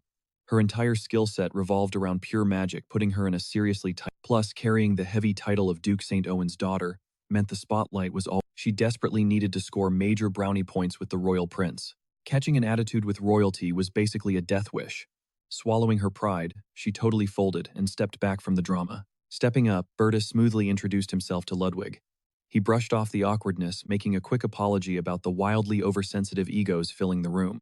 He tossed Ludwig a lifeline, telling him to hit the pager if he ever needed to speak up. Burtis even offered to personally show him the ropes if he was clueless. Cue Eric totally fangirling. He started glazing the prince for being ridiculously nice, which just made Valier physically cringe and let out a heavy, exhausted sigh. Out of nowhere, a holographic notification popped up. Our boy just unlocked the surviving day 1 at the temple achievement, bagging a clean 100 points. Valier's jaw practically hit the floor. He just scored 100 points, literally, just by standing there watching Ludwig get totally roasted by the toxic Class A snobs. But the real kicker, he realized he totally missed out on a massive payday. If he played his cards right, he could have easily raked in 800 points. Scrolling through the talent shop, the prices were insane. Basic skills like fencing, archery, or magic sensitivity were casually sitting at 1,000 points a pop. Want to be a weapon master? Boom, 10,000 points. Thinking about slinging high-tier magic? Valier felt like the universe was straight up trolling him. Looking at his pathetic little stash of points, he realized he was broke as a joke. Even the system was throwing shade, flashing a warning telling him to humble himself and stop acting greedy. Defeated, he breathed out a tired sigh, swallowing the bitter pill of reality. Pushing through the disappointment, he swiped over to browse the hidden subsection dedicated exclusively to supernatural abilities. Valier was itching to blast some magic, but his hands were totally tied right now. On top of that, these raw supernatural powers were pathetically weak at level 1. When they first awakened, these powers were absolute chaos to manage, demanding an insane amount of mindless repetitive grinding just to become usable. So our guy made the tactical call to hoard way more achievement points before blowing his budget on a flashy new power. He figured he would just ride the wave and pick a skill later as the plot thickened. Meanwhile, the highly anticipated entrance ceremony for the royal class kicked off. It was totally secluded from the regular students and honestly, kind of underwhelming. The headmaster basically just gave them a quick VIP tour of their respective classrooms. They were escorted straight to the hyper-exclusive private buildings tucked right next to the dorms. Valier couldn't help but think this whole grand ceremony was a massive nothing burger. It was pretty obvious that the silent, icy tension between the ruling princess and the prince hadn't shifted one single bit. Suddenly, a sharp, authoritative voice sliced through the room. It was the Class A instructor instantly demanding that every student lock in and focus on their grind. This intense dude was Mr. Eppenhauser, the absolute boss of Class A. He laid out the schedule, announcing they would be grinding in his room every single Monday and Thursday. Tuesdays, Wednesdays, and Fridays were locked in for specialized electives. Then Eppenhauser locked eyes with Bertus. He crowned the prince as the temporary class president. Managing this room full of walking time bombs was officially his problem now, and any complaints had to go straight through him. If they wanted to stage a coup and swap leaders, they had to hash it out themselves and report back. All the crucial tea and survival tips would be passed down by student A1, but Eppenhauser dropped one massive glowing red flag. The second a brawl broke out, they needed to scream for backup instantly just to stop these overpowered kids from literally unaliving each other. He wanted to handle the absolute chaos in the cleanest, but honestly the teachers didn't have eyes in the backs of their heads. He warned them to watch their own backs and tread super lightly around their classmates. Figuring out exactly what crazy superpowers the person sitting next to them had was absolute priority number one. Right on cue, a brave student raised their hand, breaking the heavy silence. The kid nervously asked what would go down if the teachers actually had to step in. Eppenhauser's eyes darkened, stating coldly that the troublemakers would get dragged straight into special management. Sure, they were top-tier VIP assets to the Empire, but they were also walking weapons of mass destruction. He reminded them they definitely should have read the fine print before signing up. Eppenhauser didn't stutter. As the big boss of the royal class, he had the green light from the top to ruthlessly discipline any of them right there on the spot. A one-way ticket to special management was his favorite threat. One cocky student actually let out a snarky laugh, practically daring the teacher and asking if he actually had the guts to pull it off. Eppenhauser's face was basically carved from stone. He casually mentioned he had been breaking massive egos exactly like this for 10 straight years, heavily hinting they better get the message or else. He strongly suggested they double-check themselves before doing anything incredibly stupid. Valier internally sweated, wondering if it was even legal for a teacher to be this utterly terrifying. Then Eppenhauser's icy gaze shifted, muttering that something was totally off. 11 Valier, his stomach dropped out of his body as he was randomly summoned to follow the terrifying instructor, completely interrupting the entire flow of the intense orientation. Panic mode activated. Valier desperately wondered what he did wrong. But once the private office door clicked shut, the teacher dropped a bomb praising his literally infinite hidden aptitude. His raw potential was completely off the charts, but the massive catch was he didn't have a single flashy skill to back it up on paper. Eppenhauser slapped some highly classified files on the desk. They belonged to Grant from Seat 3, a supernatural beast, and Cliffman from Seat 5, an absolute god at hand-to-hand combat. Because of their builds, Grant would be taking specialized courses to lock down his crazy psychic powers, while Cliffman was scheduled to grind pure, brutal combat training. Basically, every single freak in this royal class had a hyper-specific skill tree to max out. Processing the heavy information drop, our main boy just nodded, fully absorbing the gravity of the situation. Eppen breaks it down, explaining that Valier is basically a jack-of-all-trades but a master of absolutely nothing. The kid was totally lost on what to major in. Honestly, Valier is low-key stunned that his cold-hearted professor is actually throwing him a bone. The teacher keeps dropping some harsh truths. You can be born with god-tier talent, or maybe your natural gifts completely clash with what you actually want to do with your life. Eppen has watched countless students crash and burn like this, but compared to those tragedies, our main guy is sitting on a gold mine. He literally has the potential to conquer any path he chooses. Flashing back to that insane system window hovering in front of him, Valier doesn't even blink. "I want to master supernatural powers," he declares deadpan.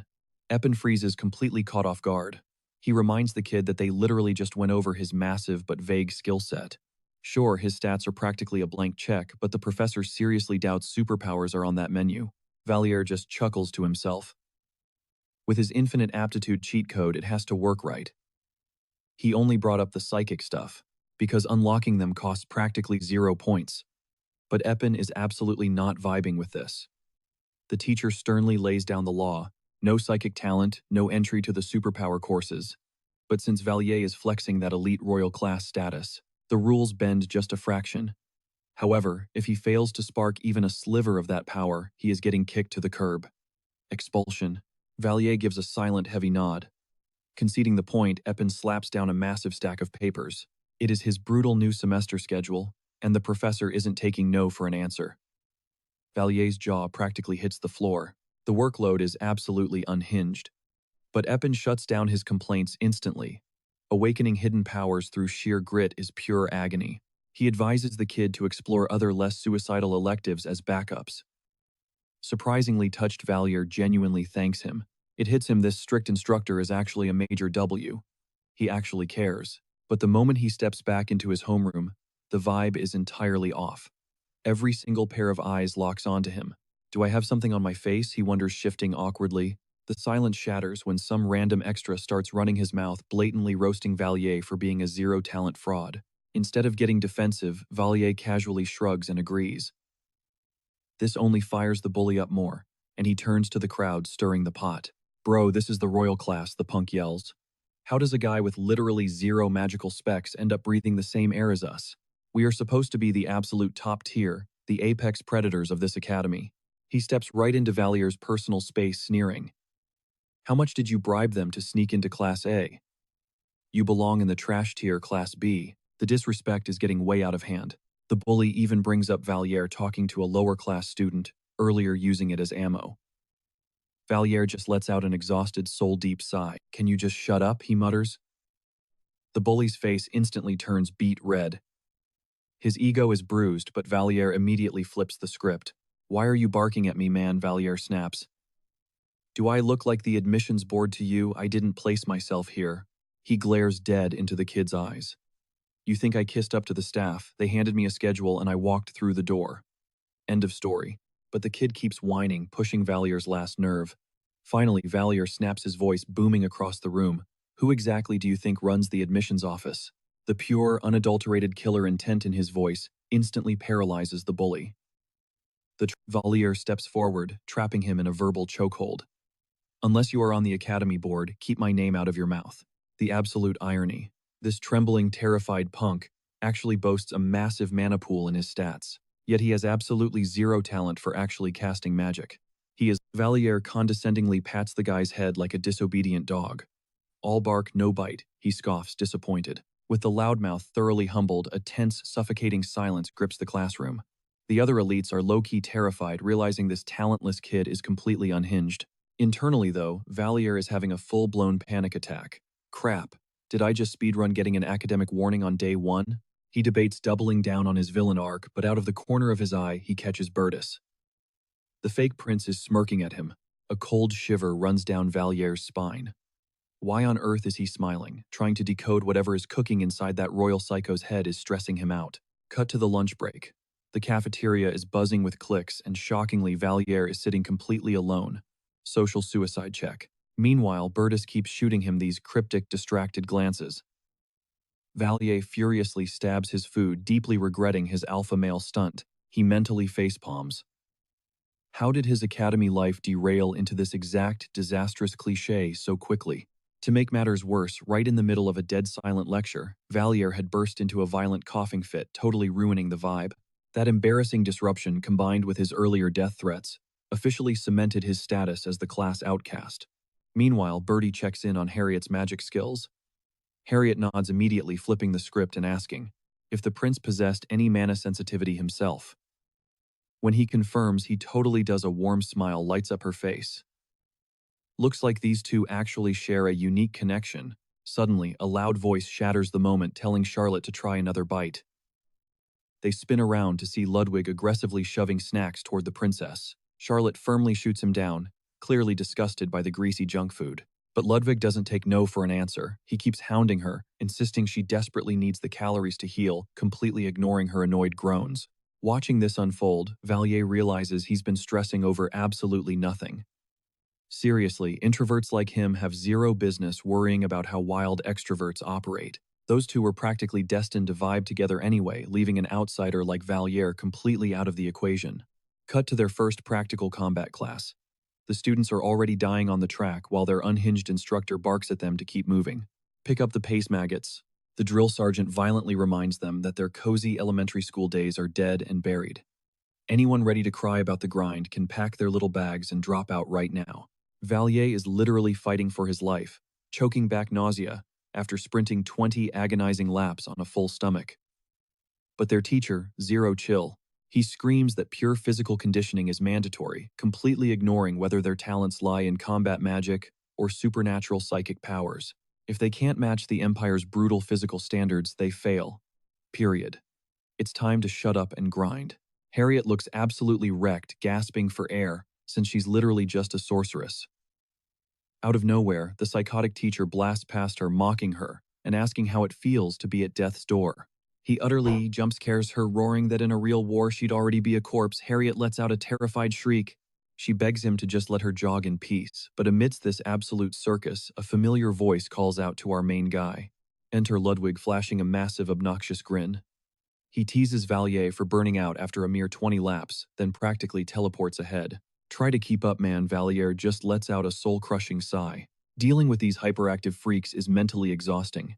Knowing he has to survive this pure torture for an entire semester makes him want to vanish. But wait, someone else blasts past them like a literal blur. It's Ellen. She's moving like a machine, completely unbothered by the insane workout. Valier's jaw drops. Hold up, the only person capable of matching Ludwig's freakish, boundless energy in this entire school is Ellen. Later on, the torture continues. The sadistic instructor forces them into endless sets of sit-ups, screaming that they move like turtles and demanding perfect form. Nobody is allowed to stop. Muscles burning, Valier questions if this is a classroom or a literal boot camp. Mid-crunch, his eyes dart over to Charlotte, comfortably chilling on the sidelines. He can't help feeling super jealous. Sure, she's benched because she's recovering, but meanwhile the instructor is absolutely destroying everyone else. He brutally targets the weeping students, whose bodies are giving out, demanding they swallow their pathetic tears right now. Use that pain as fuel to keep pushing.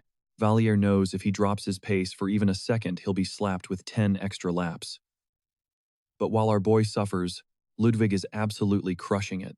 He and Ellen are paired up for sit-ups, pumping them out so furiously they look like absolute psychos, going full throttle until the very end. After what feels like an eternity, the brutal session wraps up, giving the shattered students time to hit the showers. Finally, a moment to breathe, even though their bodies are screaming in agonizing pain. Everyone is complaining, questioning why magic users and combat students are even shoved into the same brutal class. But that isn't the real issue, the real nightmare. This absolute hell repeats every single Thursday. Valier is losing his mind, knowing he'll be sweating like an animal week after week. Suddenly, a shadow falls over him. A smug classmate steps up, mocking Valier for looking completely pathetic out there. Yep, it's the exact same hater, who's been relentlessly bullying our protagonist for having zero magical talent. Annoyed, Valier snaps back, asking why he's suddenly so obsessed with him. The bully smirks, roasting Valier for being absolute garbage at physical combat too. Do you seriously think you're some kind of hotshot? Caught off guard in the locker room, Valier's patience completely snaps. He didn't even start this. Seeing Valier talk back, the bully's ego shatters into blind rage. He aggressively shoves our protagonist hard into the locker. Who the hell do you think you're talking to? He snarls. The entire locker room goes dead silent as the tension skyrockets to extremely dangerous levels. Valier lets out a tired sigh, telling the clown to back off. But this loser just won't quit, getting right in Valier's face and daring him to say one more word. He spits that it's a total joke, a talentless rat like Valier is taking up breathing space in the elite Class A. Boom, faster than lightning. Valier snaps. He grabs the bully by the throat, winding up a massive right hook. The whole room erupts into chaotic screaming. Ludwig and Bertie frantically tackle Valier, desperately pinning his arms back to stop a total massacre. But Valier's eyes are wild. Say that to my face again, I dare you. He vows to completely rearrange the guy's face if he tries him again. Meanwhile, another student drags the terrified bully away, leaving the locker room in pure adrenaline-fueled chaos. Moments after someone scrambled to grab a teacher, Valier and Kayer found themselves sweating under Epin's piercing glare. The strict instructor immediately called out their blatant brawl, throwing hands on the very first day of class wild. Kayer immediately started stuttering, pointing fingers, and claiming Valier threw the first punch right after swearing at him. Our boy couldn't exactly deny the fistfight. But watching the teacher's lightning-fast crackdown, his gears started turning. Turns out Louis Ankton was the ultimate snitch who ran for the teacher. But Epin brutally shut him down, barking at him to zip it since nobody asked for his 2 cents. The instructor then locked eyes with Valier, demanding to know if he ignited the clash. Without missing a beat, the protagonist owned up to it, but then he dropped a massive bombshell. He calmly stated that Kayer was out here aggressively disrespecting the temple's authority. Kayer's jaw practically hit the floor. Panicking, the guy shrieked, asking when he ever did such a thing. Epin narrowed his eyes and ordered Valier to spill the tea. So the protagonist painted the picture perfectly. He explained how Kayer wouldn't stop whining about his admission to Class A being completely rigged. Valier claimed he simply warned Kayer that a mere student had no right to question the divine decisions made by the temple. The protagonist smoothly played the victim, admitting he might have snapped with some harsh words, but only because Kayer was aggressively trashing the institution's sacred name. He added that Kayer then tried to violently bully him just because he looked like an easy target. Hilariously, Kayer actually nodded along to this, still bitterly whining about catching a fist to the face. Epin aggressively silenced both of them. He then zeroed in on Valier, demanding to know exactly what he meant by Kayer dragging the temple's pristine reputation through the mud. A wicked smirk flashed through the protagonist's mind. The teacher swallowed the bait, hook, line, and sinker. As the actual author of this world, he knew exactly which buttons to press to or manipulate every single character. Flipping the switch, Valier suddenly squeezed out some fake, pathetic tears. With a trembling voice, he claimed that Kayer, right in front of the whole class, loudly accused him of cheating his way into Class A. Valier dramatically swore that he didn't care if his own name was dragged through the dirt. But Kayer's toxic words were a direct, filthy attack on the pure integrity of the temple itself. Hearing this, the accused student started shaking uncontrollably, pushed the act further, declaring he took that as a massive, unforgivable insult to the mighty Guardius Empire. He simply couldn't hold back his righteous fury. To seal the deal, he dropped into a deep, respectful bow, begging the teacher to forgive his passionate recklessness. Valier totally knew exactly how to exploit Epin's absolute biggest weakness. The man was a hardcore, die-hard patriot. The temperature in the room plummeted as Epin locked a terrifying death stare right onto Kayer. His voice dropped to a lethal whisper, demanding to know if those allegations were. The terrified student was practically hyperventilating, stuttering out broken sentences, but the fierce instructor wasn't letting him off the hook. He relentlessly pressed forward, visibly ticked off and demanding a simple yes or no to the ugly truth. He viciously asked if a nobody student actually had the absolute nerve to blaspheme and call the sacred temple corrupt. Defeated Kayer slowly nodded in agreement. You see, Eppenhauser wasn't just loyal.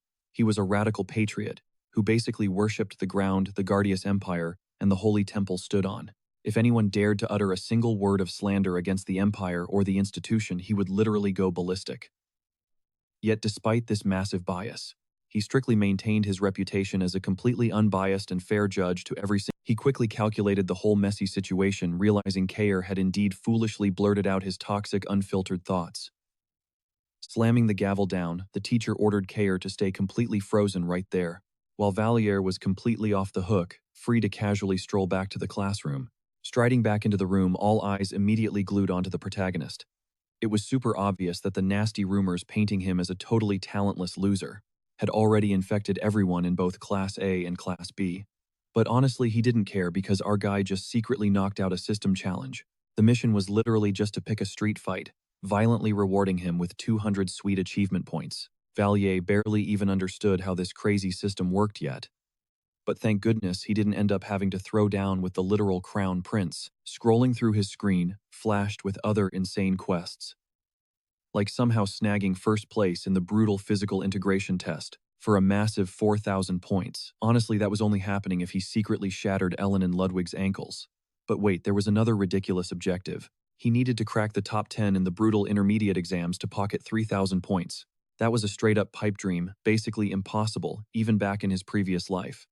And don't even get him started on the wild reward popping up, simply for receiving a cheesy romantic confession. Valier let out a massive sigh of pure frustration. The system practically slapped him in the face, mocking him like pulling a girl was totally impossible. Still, the troll quests didn't stop there.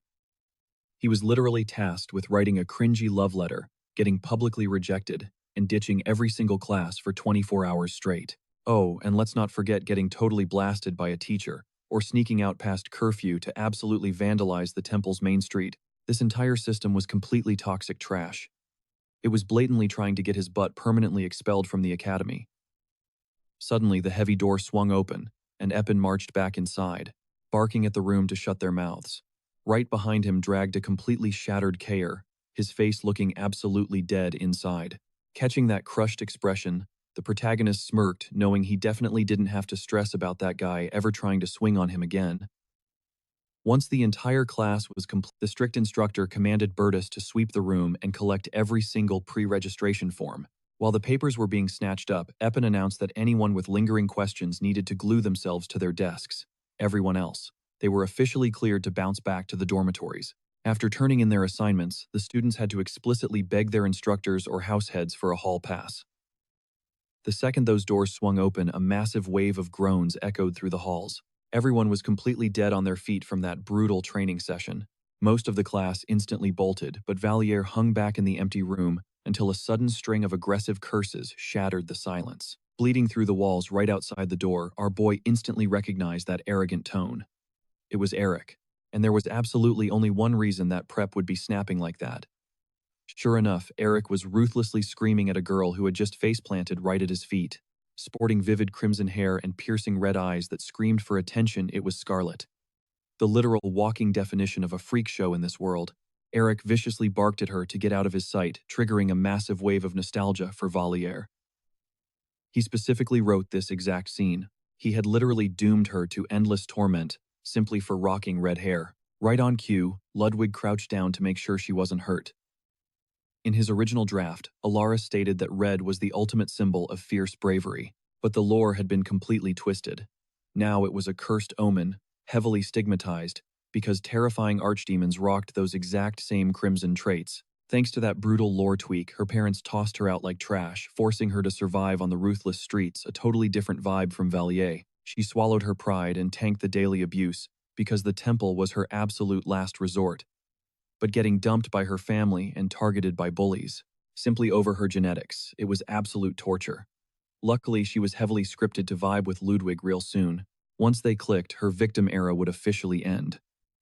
Still, Valier debated if he should step up and play hero. To pull that off, it was finally time to cop his very first talent. Scrolling through the massive catalog, he agonized over his options. Then something insanely rare caught his eye, a forgotten concept. He had literally scrapped this power for being way too incredibly broken. Sitting in his dorm, Valier's jaw dropped when he spotted it chilling in the self-suggestion. A god-tier talent he had purposely buried during his writing phase, yet here it was. And he only nerfed it for one massive reason. It was a literal cheat code that completely shattered the power scaling. By just brainwashing his own mind, he could flawlessly execute absolutely anything he imagined. It was an ultra-rare concept that existed in the universe, but had never actually been unleashed. The system practically dragged it out of the trash bin. The best part, it barely cost any achievement points since it wasn't even classified as an evolving skill. But right as he was hyping himself up, a tiny icon glowing next to the skill completely killed his vibe. A massive padlock icon mocked him. Level 0. Suddenly, the dirt cheap price tag made horrifying sense. He had been totally scammed. He cursed out the insanely toxic system. Most gifted elites had supernatural specs that were instantly fully charged and ready for combat. But every once in a blue moon, someone would roll a deeply dormant ability locked tightly inside their DNA. Basically, our boy just flushed his points down the drain on a hibernating power. And the ultimate catch, to snap it awake, he had to dive headfirst into a near-death experience. He literally had to trigger a catastrophic crisis just to force it online. Valier raged over why his recent brutal traumas didn't already unlock it. Now his balance was completely drained, leaving him totally bankrupt.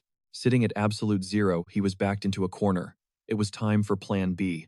He needed to intensely grind for achievement points to buy functional skills, avoiding any more suicidal near-death stunts. Racking up that currency fast was absolutely vital, so he could finally secure a power that actually worked right out of the box. but 200 points just for getting brutally rejected by a classmate via love letter that hit way too close to his ego.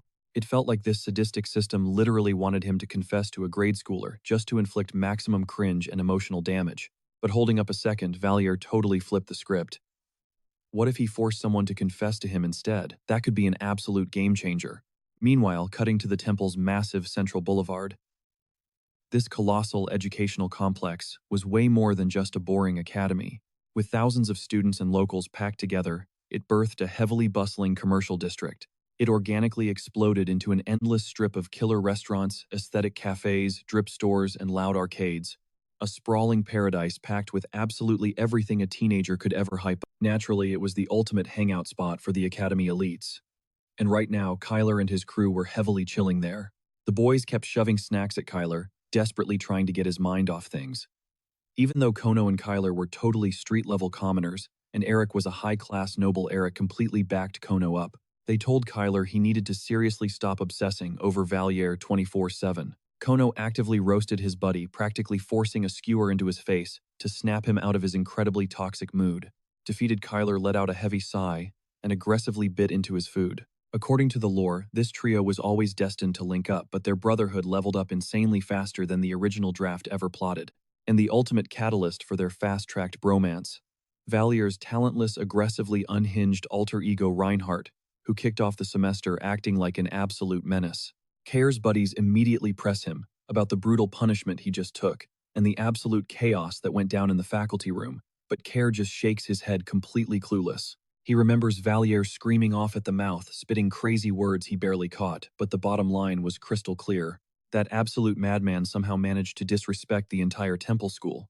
Eric scratches his head, totally baffled as to why a literal nobody like the protagonist would dare roast the elite royal class, calling them out for coasting into the academy without a single drop of actual talent. Fuming with rage, the trio officially forms a hate club against Reinhardt, with Kair swearing on his life that he's gonna totally wipe that smug grin off his face one day.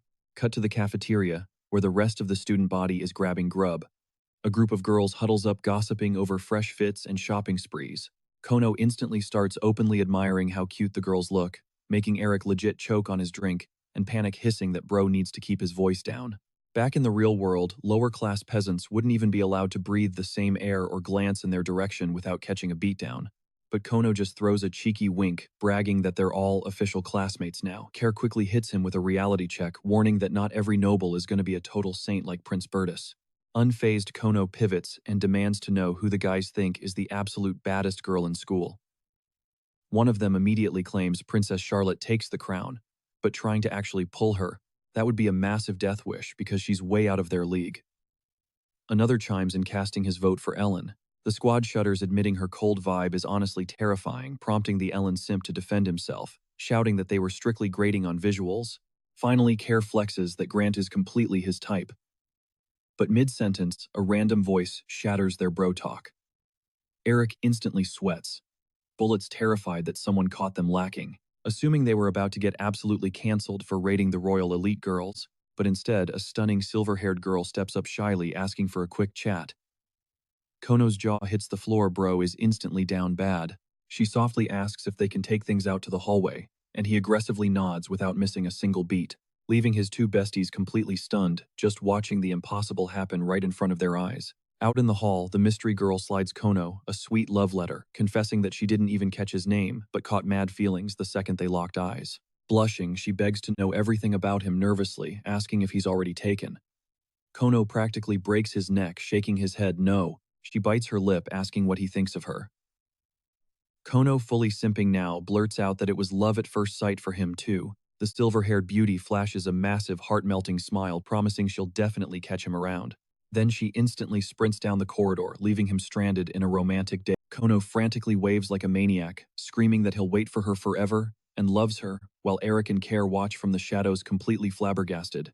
The two wingmen are spiraling into an absolute, questioning their entire reality and wondering if they need to hit the gym, because how on earth did a 0 like Kono score a 10 before them, especially when they both firmly believed they were serving way more face than him.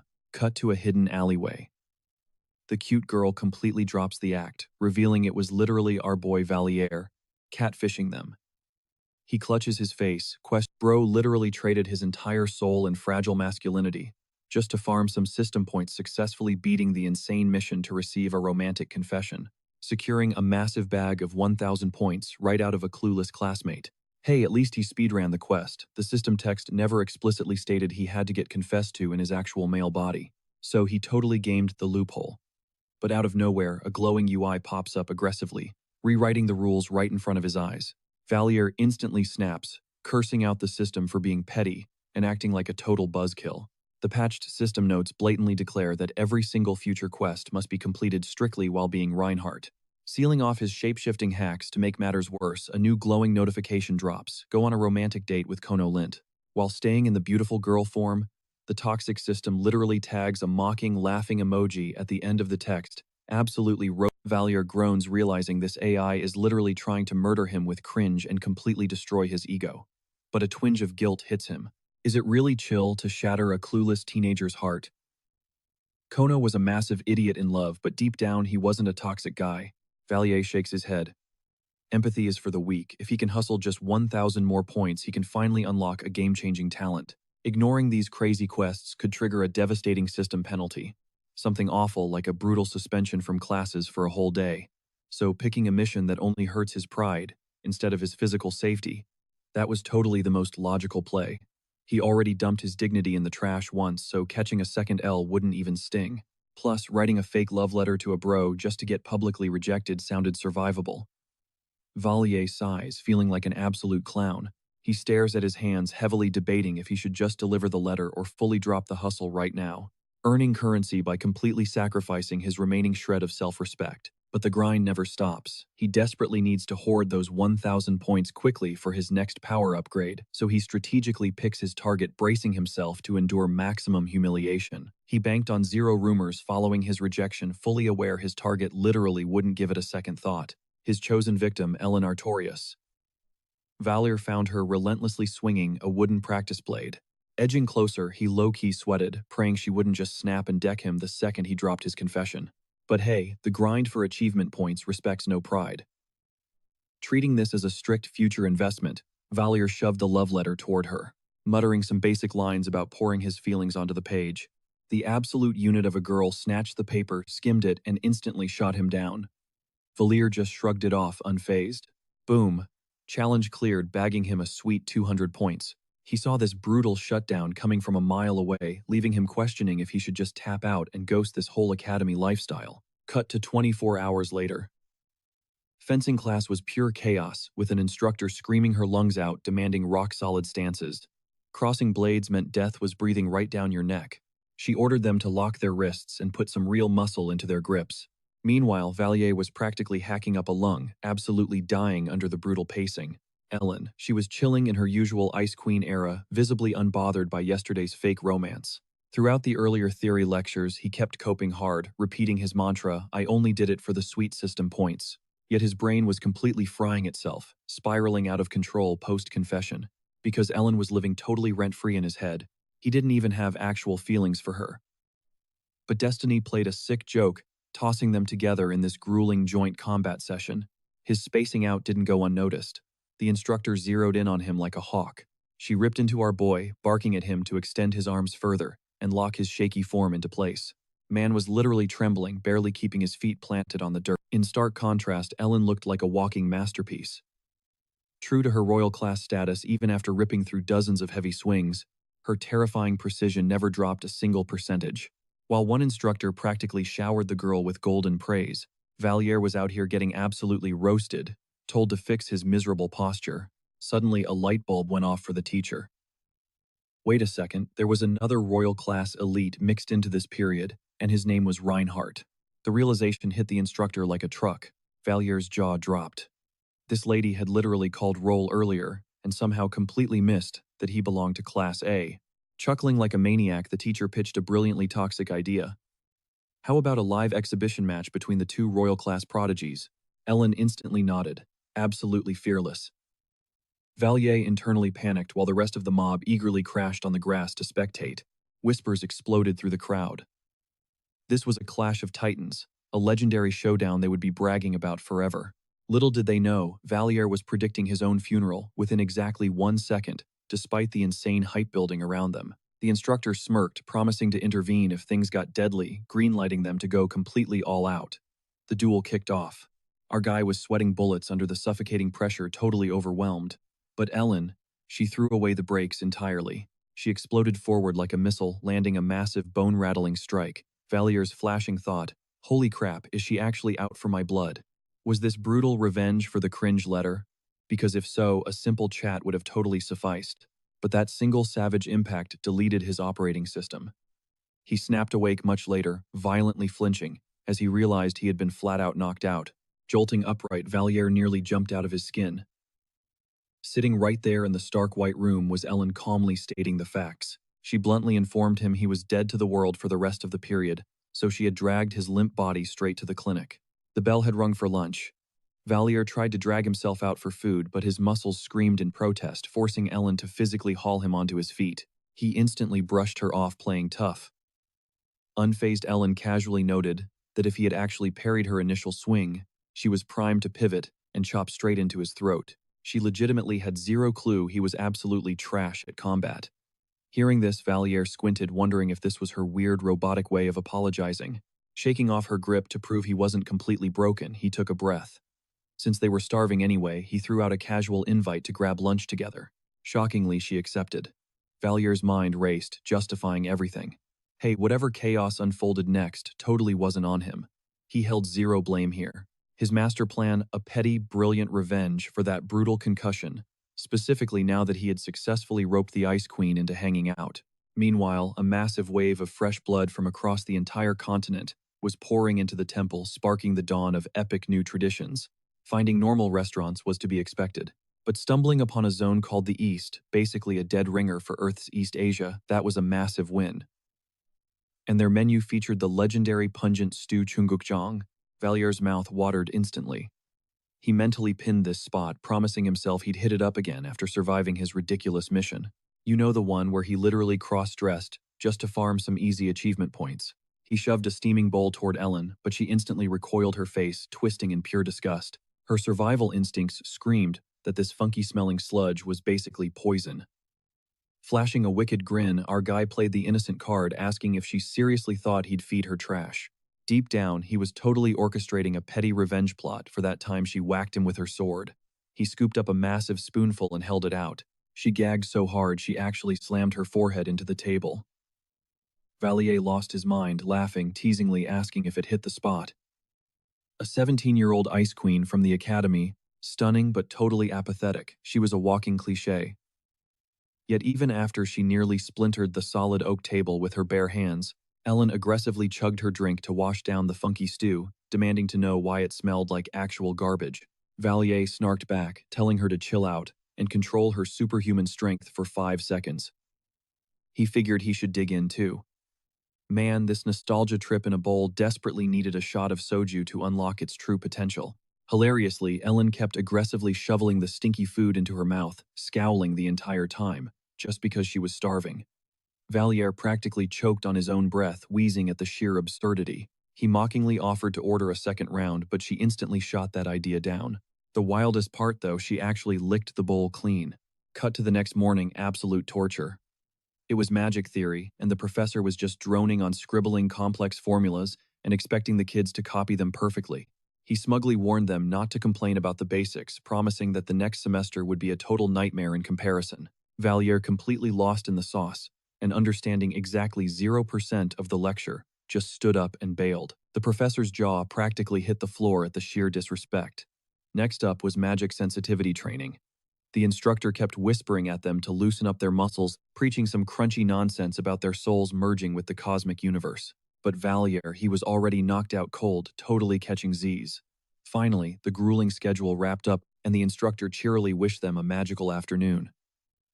Turns out, half the room had passed out, making Valier instantly realize why everyone hyped up this specific class. Free nap time. Then came the heavy-hitter supernatural ability control. Elite prodigies like Liana de Grants and Heinrich von Schwartz were dominating the room. As the professor called out Kona for attendance, Valier was running on fumes. His brain and body were so fried from the marathon of classes, he was practically swaying on his feet. Reinhardt shouted out his presence again. But the absolute last person he expected to spot in this elite lineup was Princess Charlotte. The instructor was absolutely blown away by Liana, praising her god-tier magic control that completely eclipsed the rest of the rookies. Meanwhile, Valier's brain was working overtime. He guessed Charlotte had secretly awakened her powers, keeping the details locked down so only top-tier staff knew her true specs. And the evidence was right there. The second the bell rang, she was whisked away by a VIP private tutor. Valier narrowed his eyes, wondering why she was hiding a skill that apparently couldn't even be shown in public. While the staff kept running the other kids through their drills, a wild theory hit him. What if the princess was just flexing a fake power she totally didn't possess just to secure a spot at the prestigious academy? As the flashy power testing continued, our guy couldn't help but wonder about the royal politics. Did Bertus know about her secret card? It was a total coin toss. Either the prince was clued in or he was completely in the dark about his sister's hidden specs. Because honestly, if Bertus knew she was powerless, he would have ruthlessly capitalized on that weakness. The background noise of training echoed on until an instructor finally approached Valier, asking what his training plan was. Without missing a beat, he dropped a bombshell. He told her to ruthlessly break him down and push his mental limits to the absolute. The trainer looked completely stunned. But our protagonist coldly explained the logic. They didn't know if his power would spark without a life-or-death crisis. The woman scoffed, calling his theory absolute trash.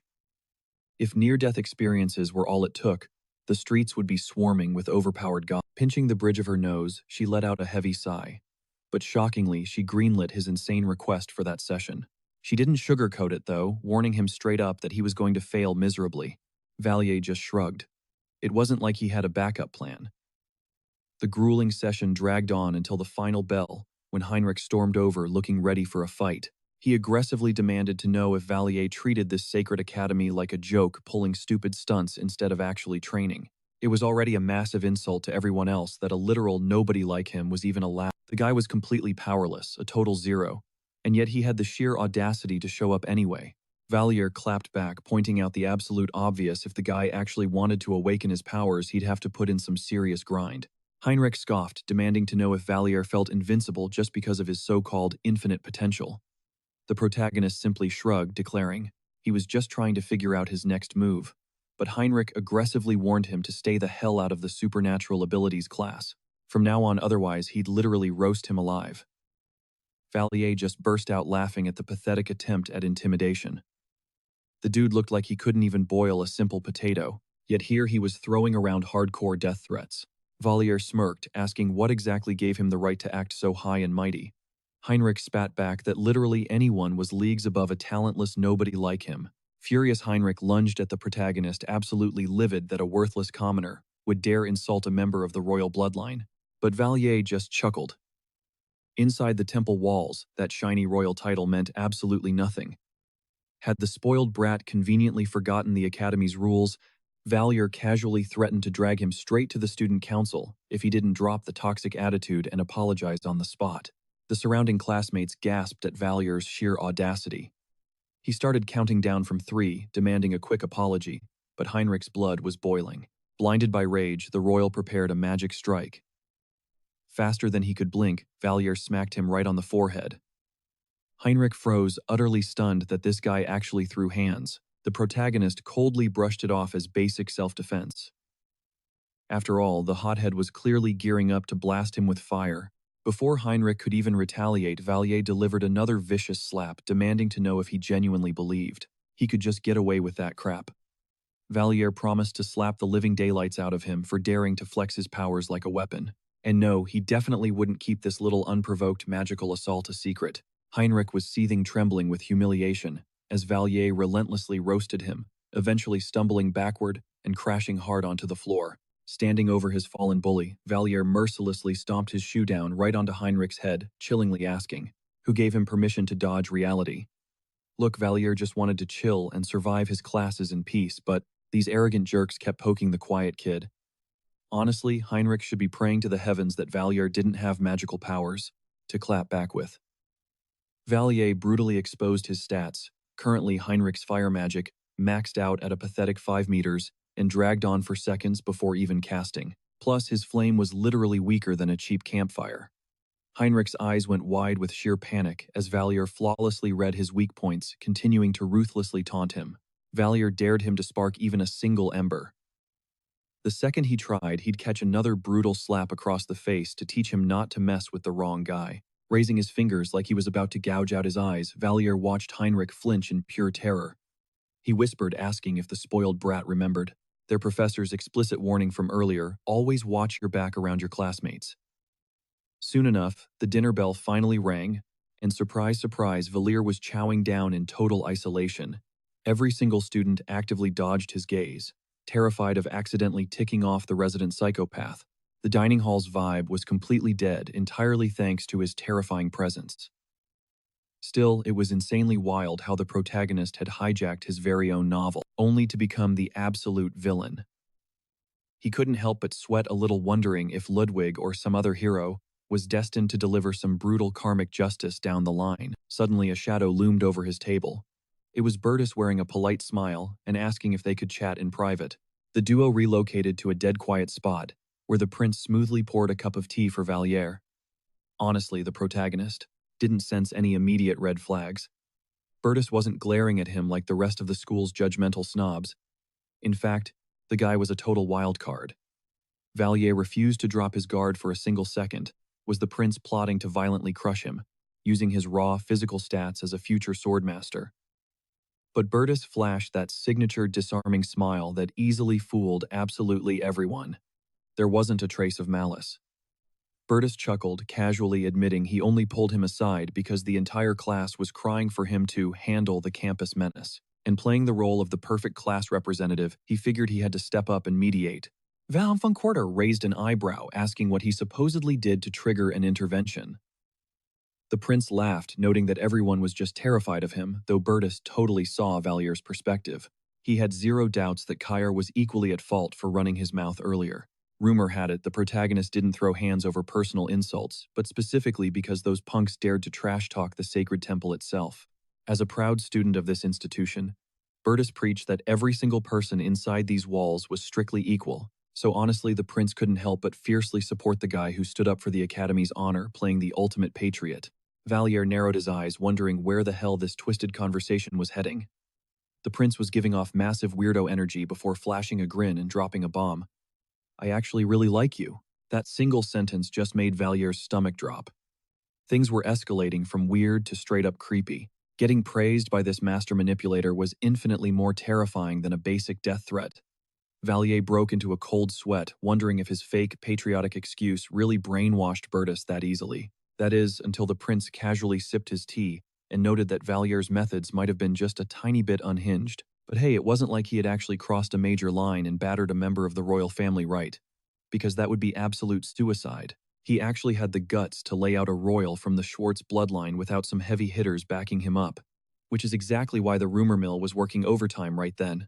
The crowd assumed Valier was just keeping things low-key, physically unable to drop his real last name, while burying some insane backstory. But somehow he was still completely owning the room. The prince grilled him, asking who actually had the juice to shrug off the Schwartz family's wrath, making Valier let out a heavy sigh. Not letting up, the prince pointed out that literally everyone was convinced Valier was a top-tier royal in disguise. Even Heinrich was entirely sold on the idea. The protagonist just stood there, realizing these rich kids had some wildly overactive imaginations. Capitalizing on the tension, Bertus pressed the protagonist hard, demanding to know who was actually pulling the strings behind the scenes. Valier just folded his arms, shutting the whole theory down. He claimed he wasn't trying to play the villain, who only throws hands because he has backup. Bertus was genuinely caught off guard, demanding to know if there was truly zero hidden agenda. Did you seriously just snap? The prince asked. Valier nodded, relieved that this guy finally realized he wasn't hiding some secret royal bloodline, or any of that delusional nonsense. Still, the prince's radar was definitely pinging, sniffing around for hidden secrets. Because let's be real, if this crowd found out he was actually a demon, he'd be violently executed before he could even blink. So Valier's only survival tactic was playing the absolute fool. But his blunt answer actually made Bertus burst into genuine laughter. Dropping the raw truth like that, an incredibly massive brain play. If he had tried to flex some fake connections, the prince would have completely shut him down right then and there.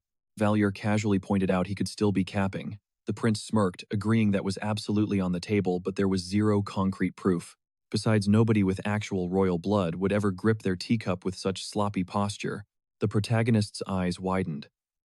Burtis was literally reading his entire life story just from his raw body language. Processing this in real time, Valier realized this guy was dangerously sharp. Burtis leaned in, telling the street rat he really needed to value his own life a bit more. He chillingly asked if Valier ever considered that the second he stepped off temple grounds he could be quietly erased from existence. All because he dared to lay out a blue blood? Valier shrugged, admitting the thought crossed his mind. But honestly, lying straight to the Empire's golden boy felt like a much faster death sentence. Plus, Heinrich's hands were completely tied. Murdering a royal-class student right in the heart of the capital would spark massive outrage. And if Valier mysteriously dropped dead, the second school let out the killer's identity would be laughably obvious. But Burtis casually dropped a reality check. Heinrich could just use the massive Schwartz influence to sweep the murder under the rug. A detail Valier totally missed. Sure, Heinrich was practically the black sheep of the Schwartz bloodline. But Valier deeply underestimated the political game. He honestly never expected this mighty empire to bend the knee to foreign pressure. He genuinely thought his only punishment would be catching heat for tarnishing the sacred temple's flawless reputation. Hearing this naive take, Burtis actually agreed. This was clearly the prince's very first time crossing paths with someone so audaciously wild. Like Valier, temple life was about to get intensely entertaining. The protagonist was internally screaming, totally unable to process, that his very first fanboy in this entire novel was literally the ultimate final boss. Pivoting hard, Burtis asked if he felt true loyalty to the Empire. Valier hit him with a flat yes, prompting the prince to ask why. Without missing a beat, the protagonist deadpanned that he was literally just here for the bag. The elites only let a broke street kid crash in a royal palace because they wanted to exploit his hidden talents. Why else would he romanticize this twisted setup? Burtis blinked, totally stunned by the raw honesty. Valier shrugged, challenging him, saying if his gutter background was enough to catch hate, then that was just a massive shame. But incredibly, a vicious grin spread across the prince's face. He actually liked him more now. Seeing how transactional and breaking it down to absolute basics, Burtis suddenly started comparing human society to an ant colony's ruthless hierarchy. You've got the queen ant at the top, the mindless workers grinding below, and so on.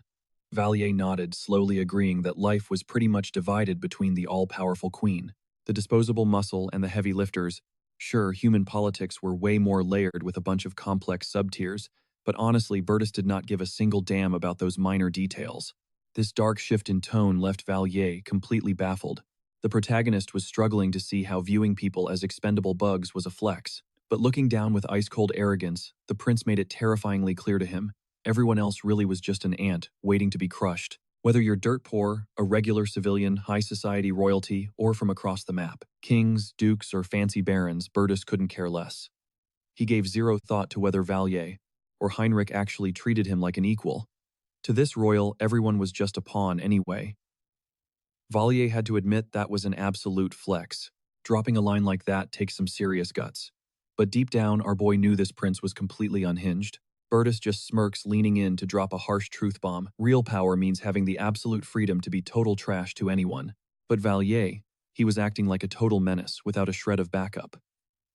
Still, the way he fired back proved he wasn't just some random street rat. His brain was way too sharp for a literal beggar.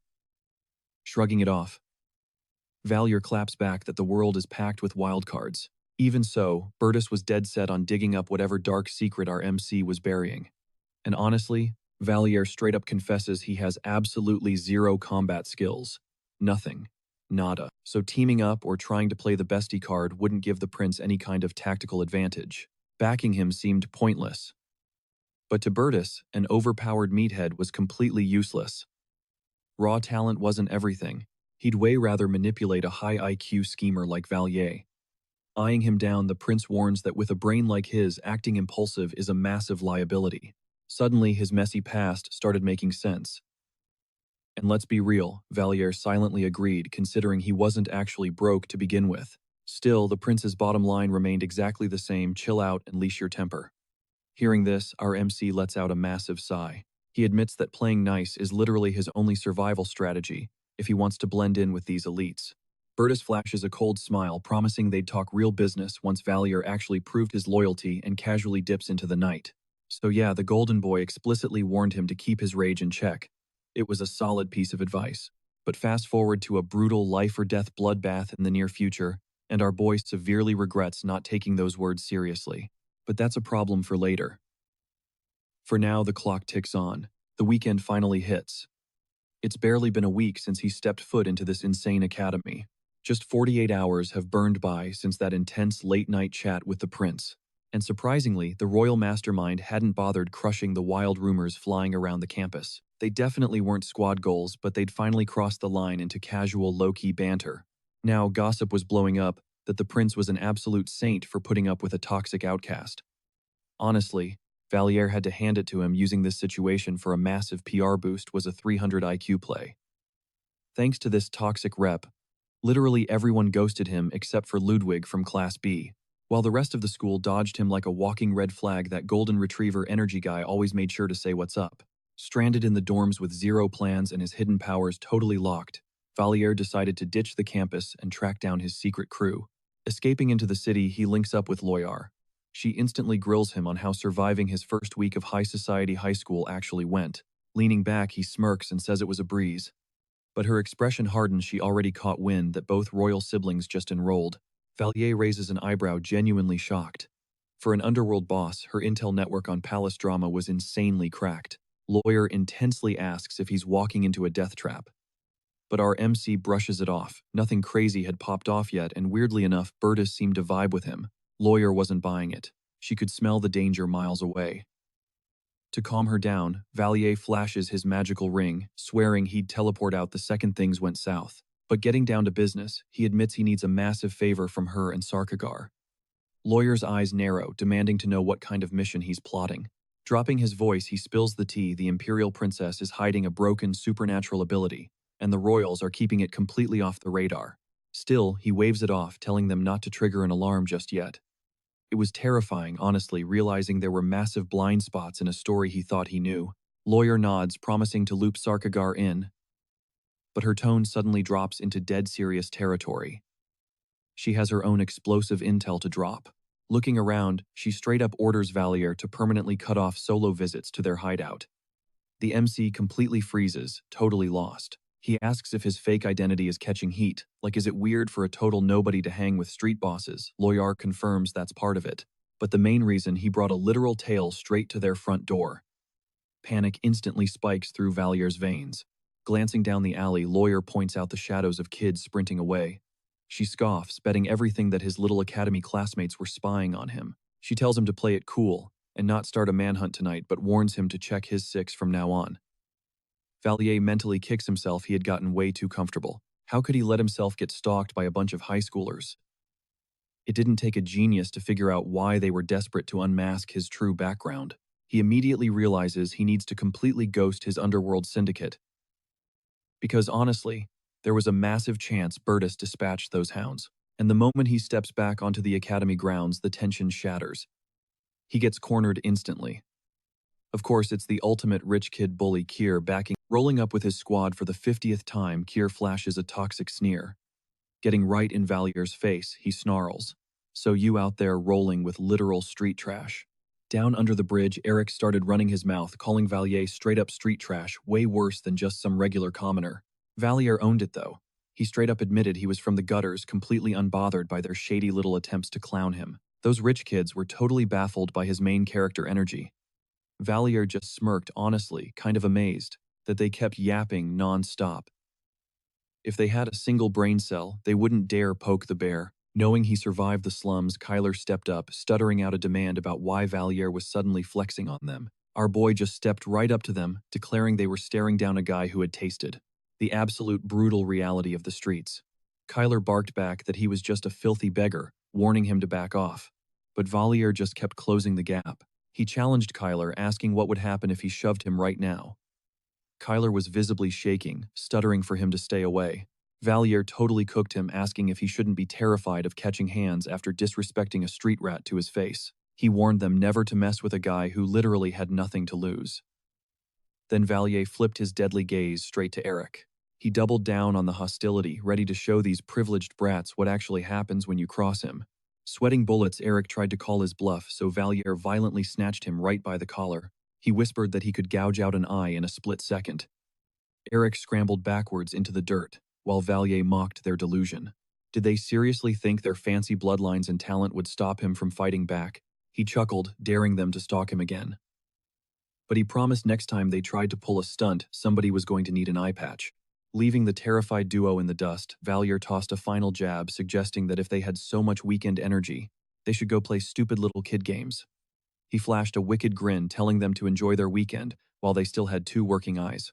Back in his dorm, our main guy crashed onto his bed with a heavy sigh, trying to piece together if Eric and Kyler were the same creeps who had been tailing him earlier. Thanks to this little showdown, the crazy rumors about him being a psycho street rat were about to go totally viral. Bertus had begged Valier to chill out, but honestly, it was way better if those snobs were too terrified to even look his way. He had bigger fish to fry, like figuring out how to unlock his self-suggestion ability. He was totally clueless on where to start when out of nowhere, loud knocking hammered on his door, instantly killing his vibe. Assuming the rich boys were back for round 2, he ripped the door open, barking out a challenge about who wanted to get blinded first. But his deadly glare immediately dropped. It was just Ellen standing there. Unfazed by his murder threat, she flatly told him he was summoned to the gym. Valier raised an eyebrow, asking who the hell was calling for him.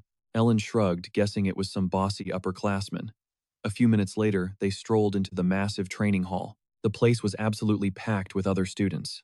Immediately, this random girl locked eyes on Valier, the last one to arrive, and shrieked at him for still standing upright. She ordered him to hit the deck. Ellen dropped down without hesitating, but Valier he stayed, planted on his feet like a statue. The girl scoffed, mocking him for being completely deaf. Nearby, Harriet frantically hissed at Valier, asking what on earth he was doing. When he still didn't drop, the upperclassman lost her mind, screaming at Valier to bow down to his seniors. But our boy just hit her with a massive death glare, asking what made her so damn special just because she was a grade higher. Sick of her power trip, he casually dropped that if he backhanded her, she'd get launched all the way to the demon continent. Absolutely shaking with pure rage, she shrieked, demanding if he even knew who he was messing with. Valier threw the exact same energy right back. He genuinely didn't give a single flying care about who she was. He promised her a brutal smack to the face if she didn't step back immediately.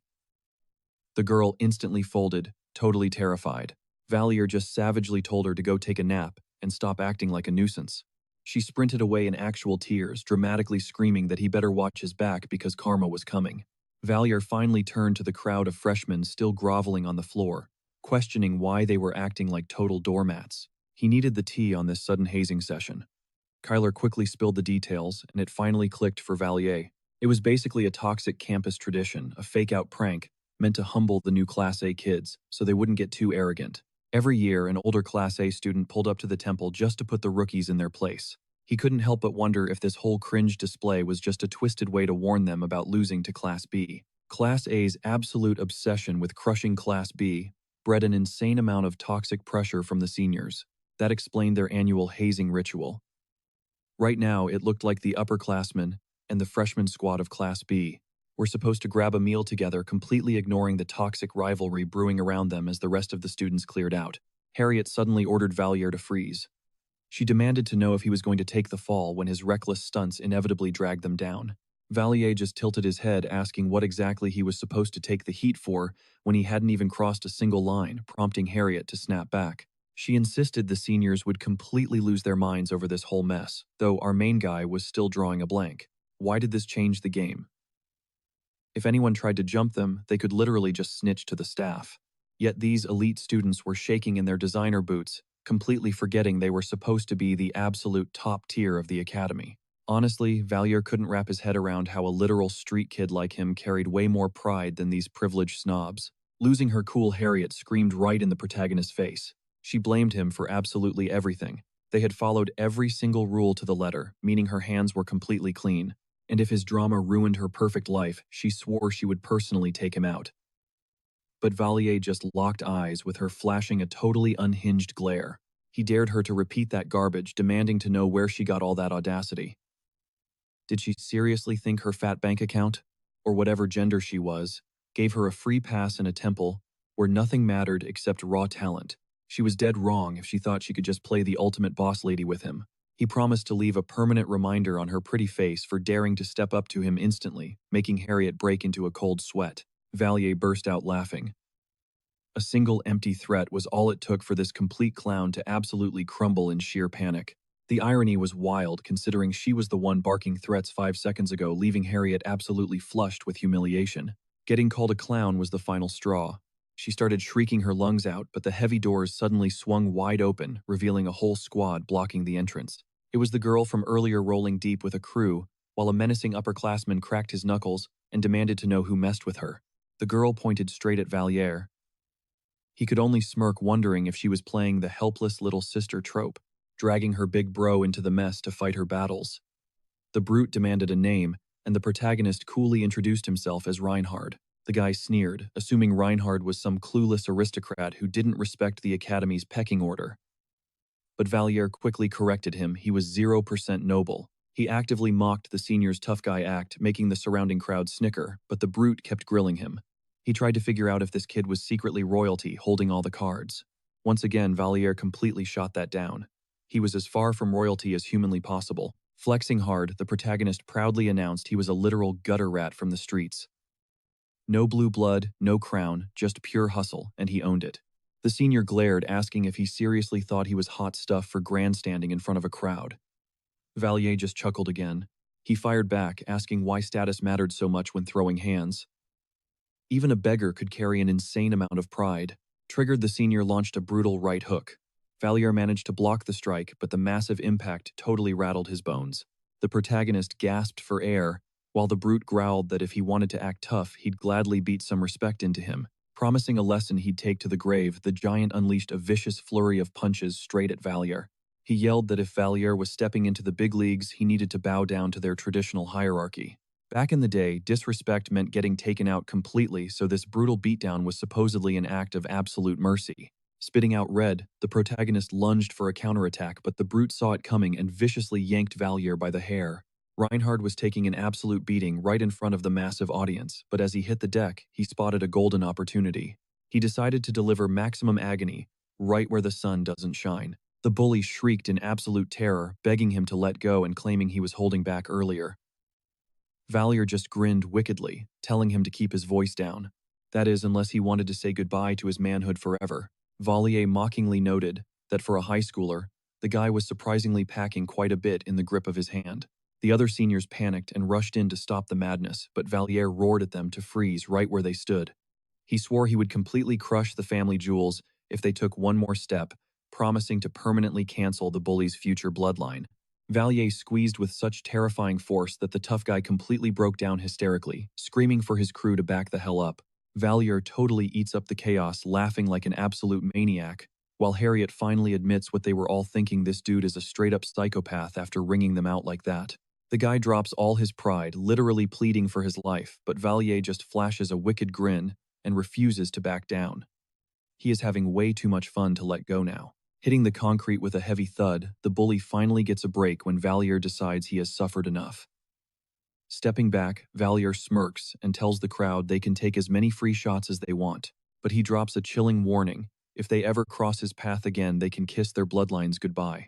Promising to string them all up in a heartbeat, Valier lands one last brutal kick on the shivering guy on the floor, barking at the pathetic crew to scram.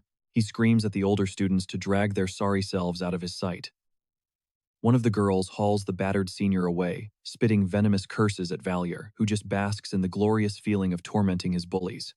Out of nowhere, another girl steps out of the shadows.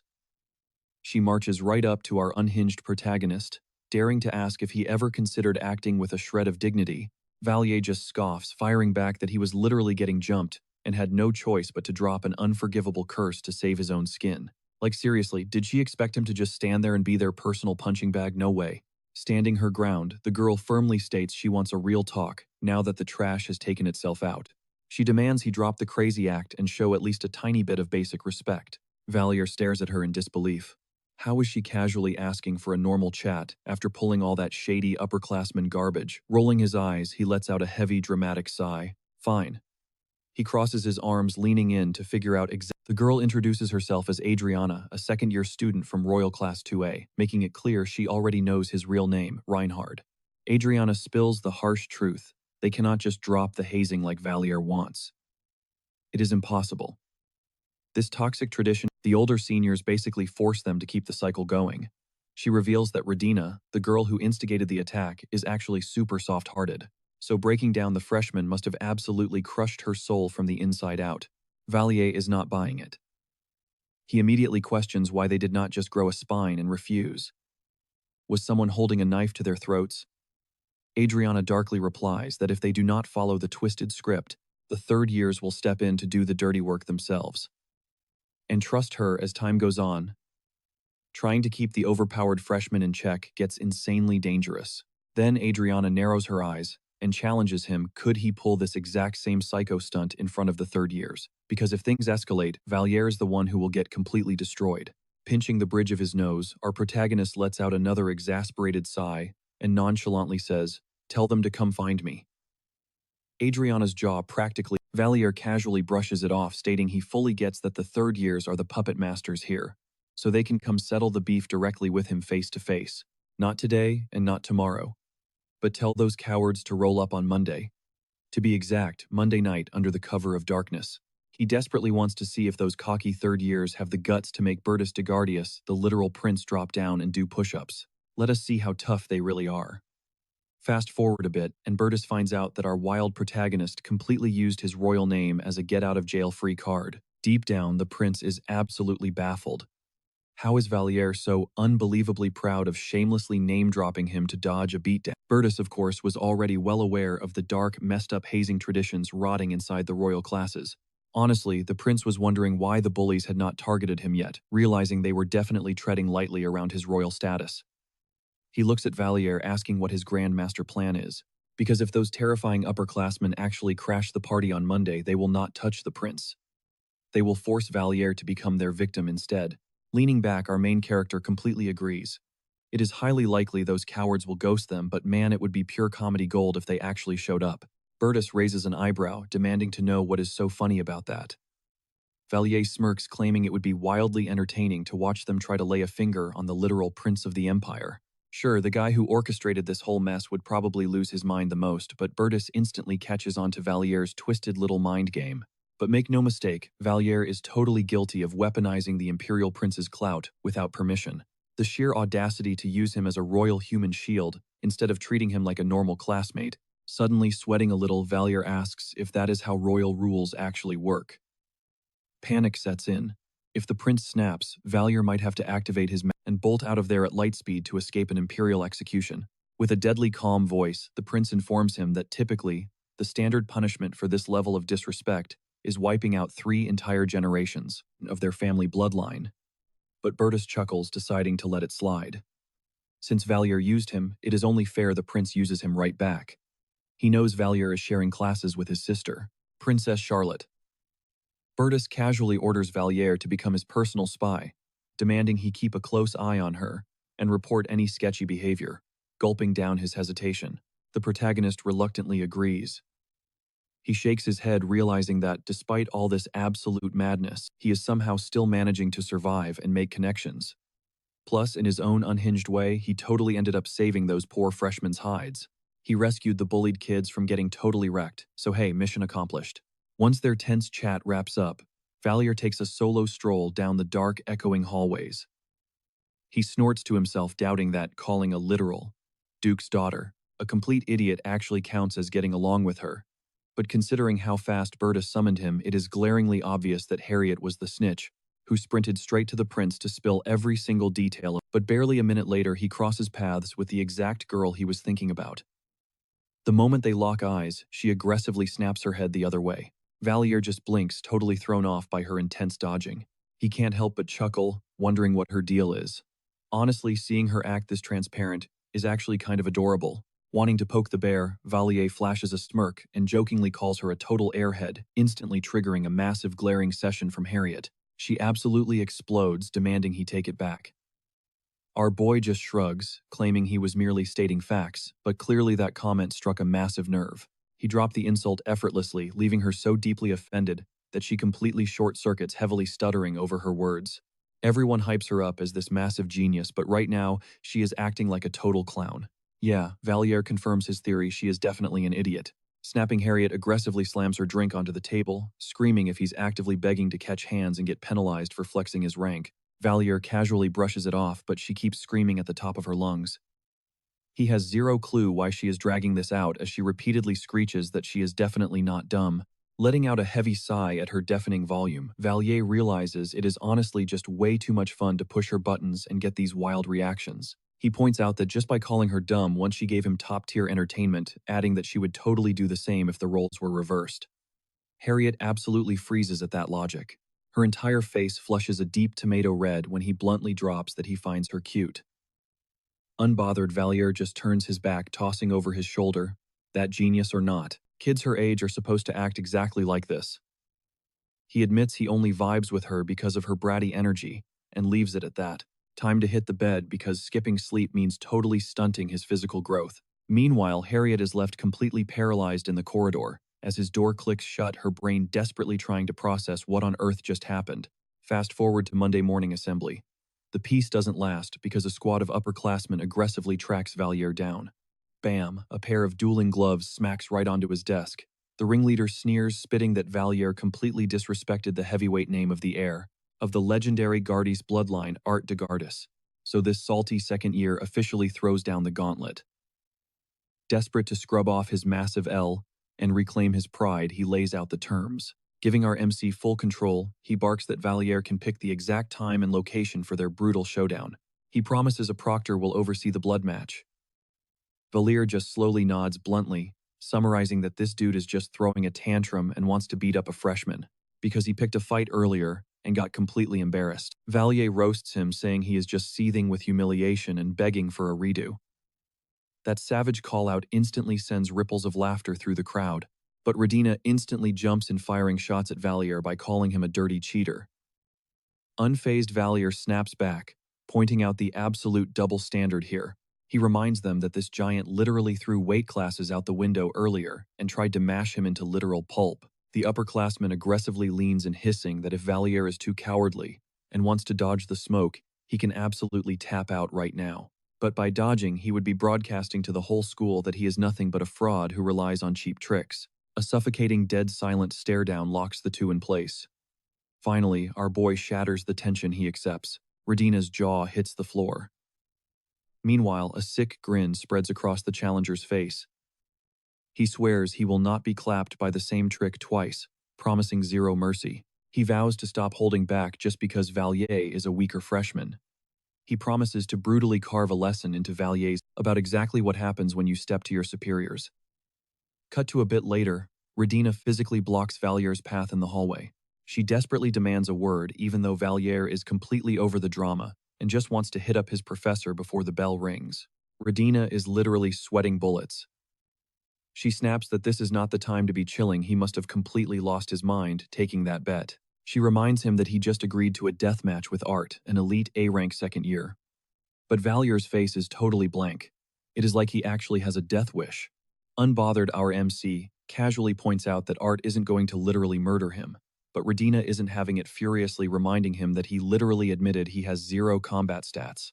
Why is he flexing when he is basically level 1? She practically begs him to just swallow his pride and apologize, pointing out that Art actually promised to let it slide if he just begged for forgiveness. Valier coldly turns his back on her, dropping a harsh truth bomb that is just how the real world operates. You play stupid games, you win stupid prizes. He fully ghosts her and heads down the steps.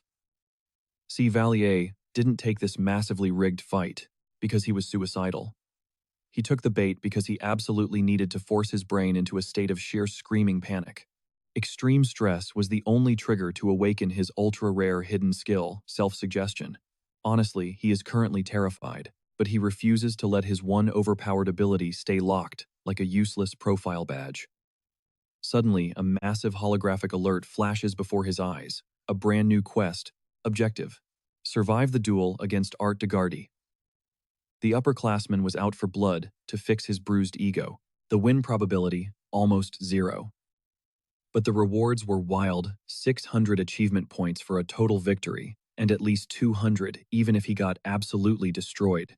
Valier scoffs.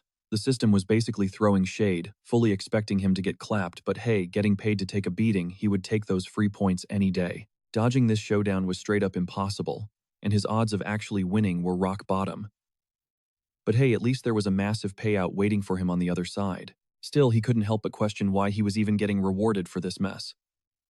Despite orchestrating the whole thing, a wave of dread hit him, knowing the brutal clash was going down in exactly 2 weeks. The battleground was officially locked in. They were going to throw hands right inside the freshman dormitory's training room. Word came down the pipeline that Eppin would be keeping a close eye on the brawl, and the instructor made it crystal clear. As long as both fighters gave the green light, the academy was totally fine with letting them clash. All they had to do was ink the exact date and location to seal the deal. Valier's heart totally raced the second he stepped foot near Eppin. Pushing past the anxiety, he handed over the official report to the instructor.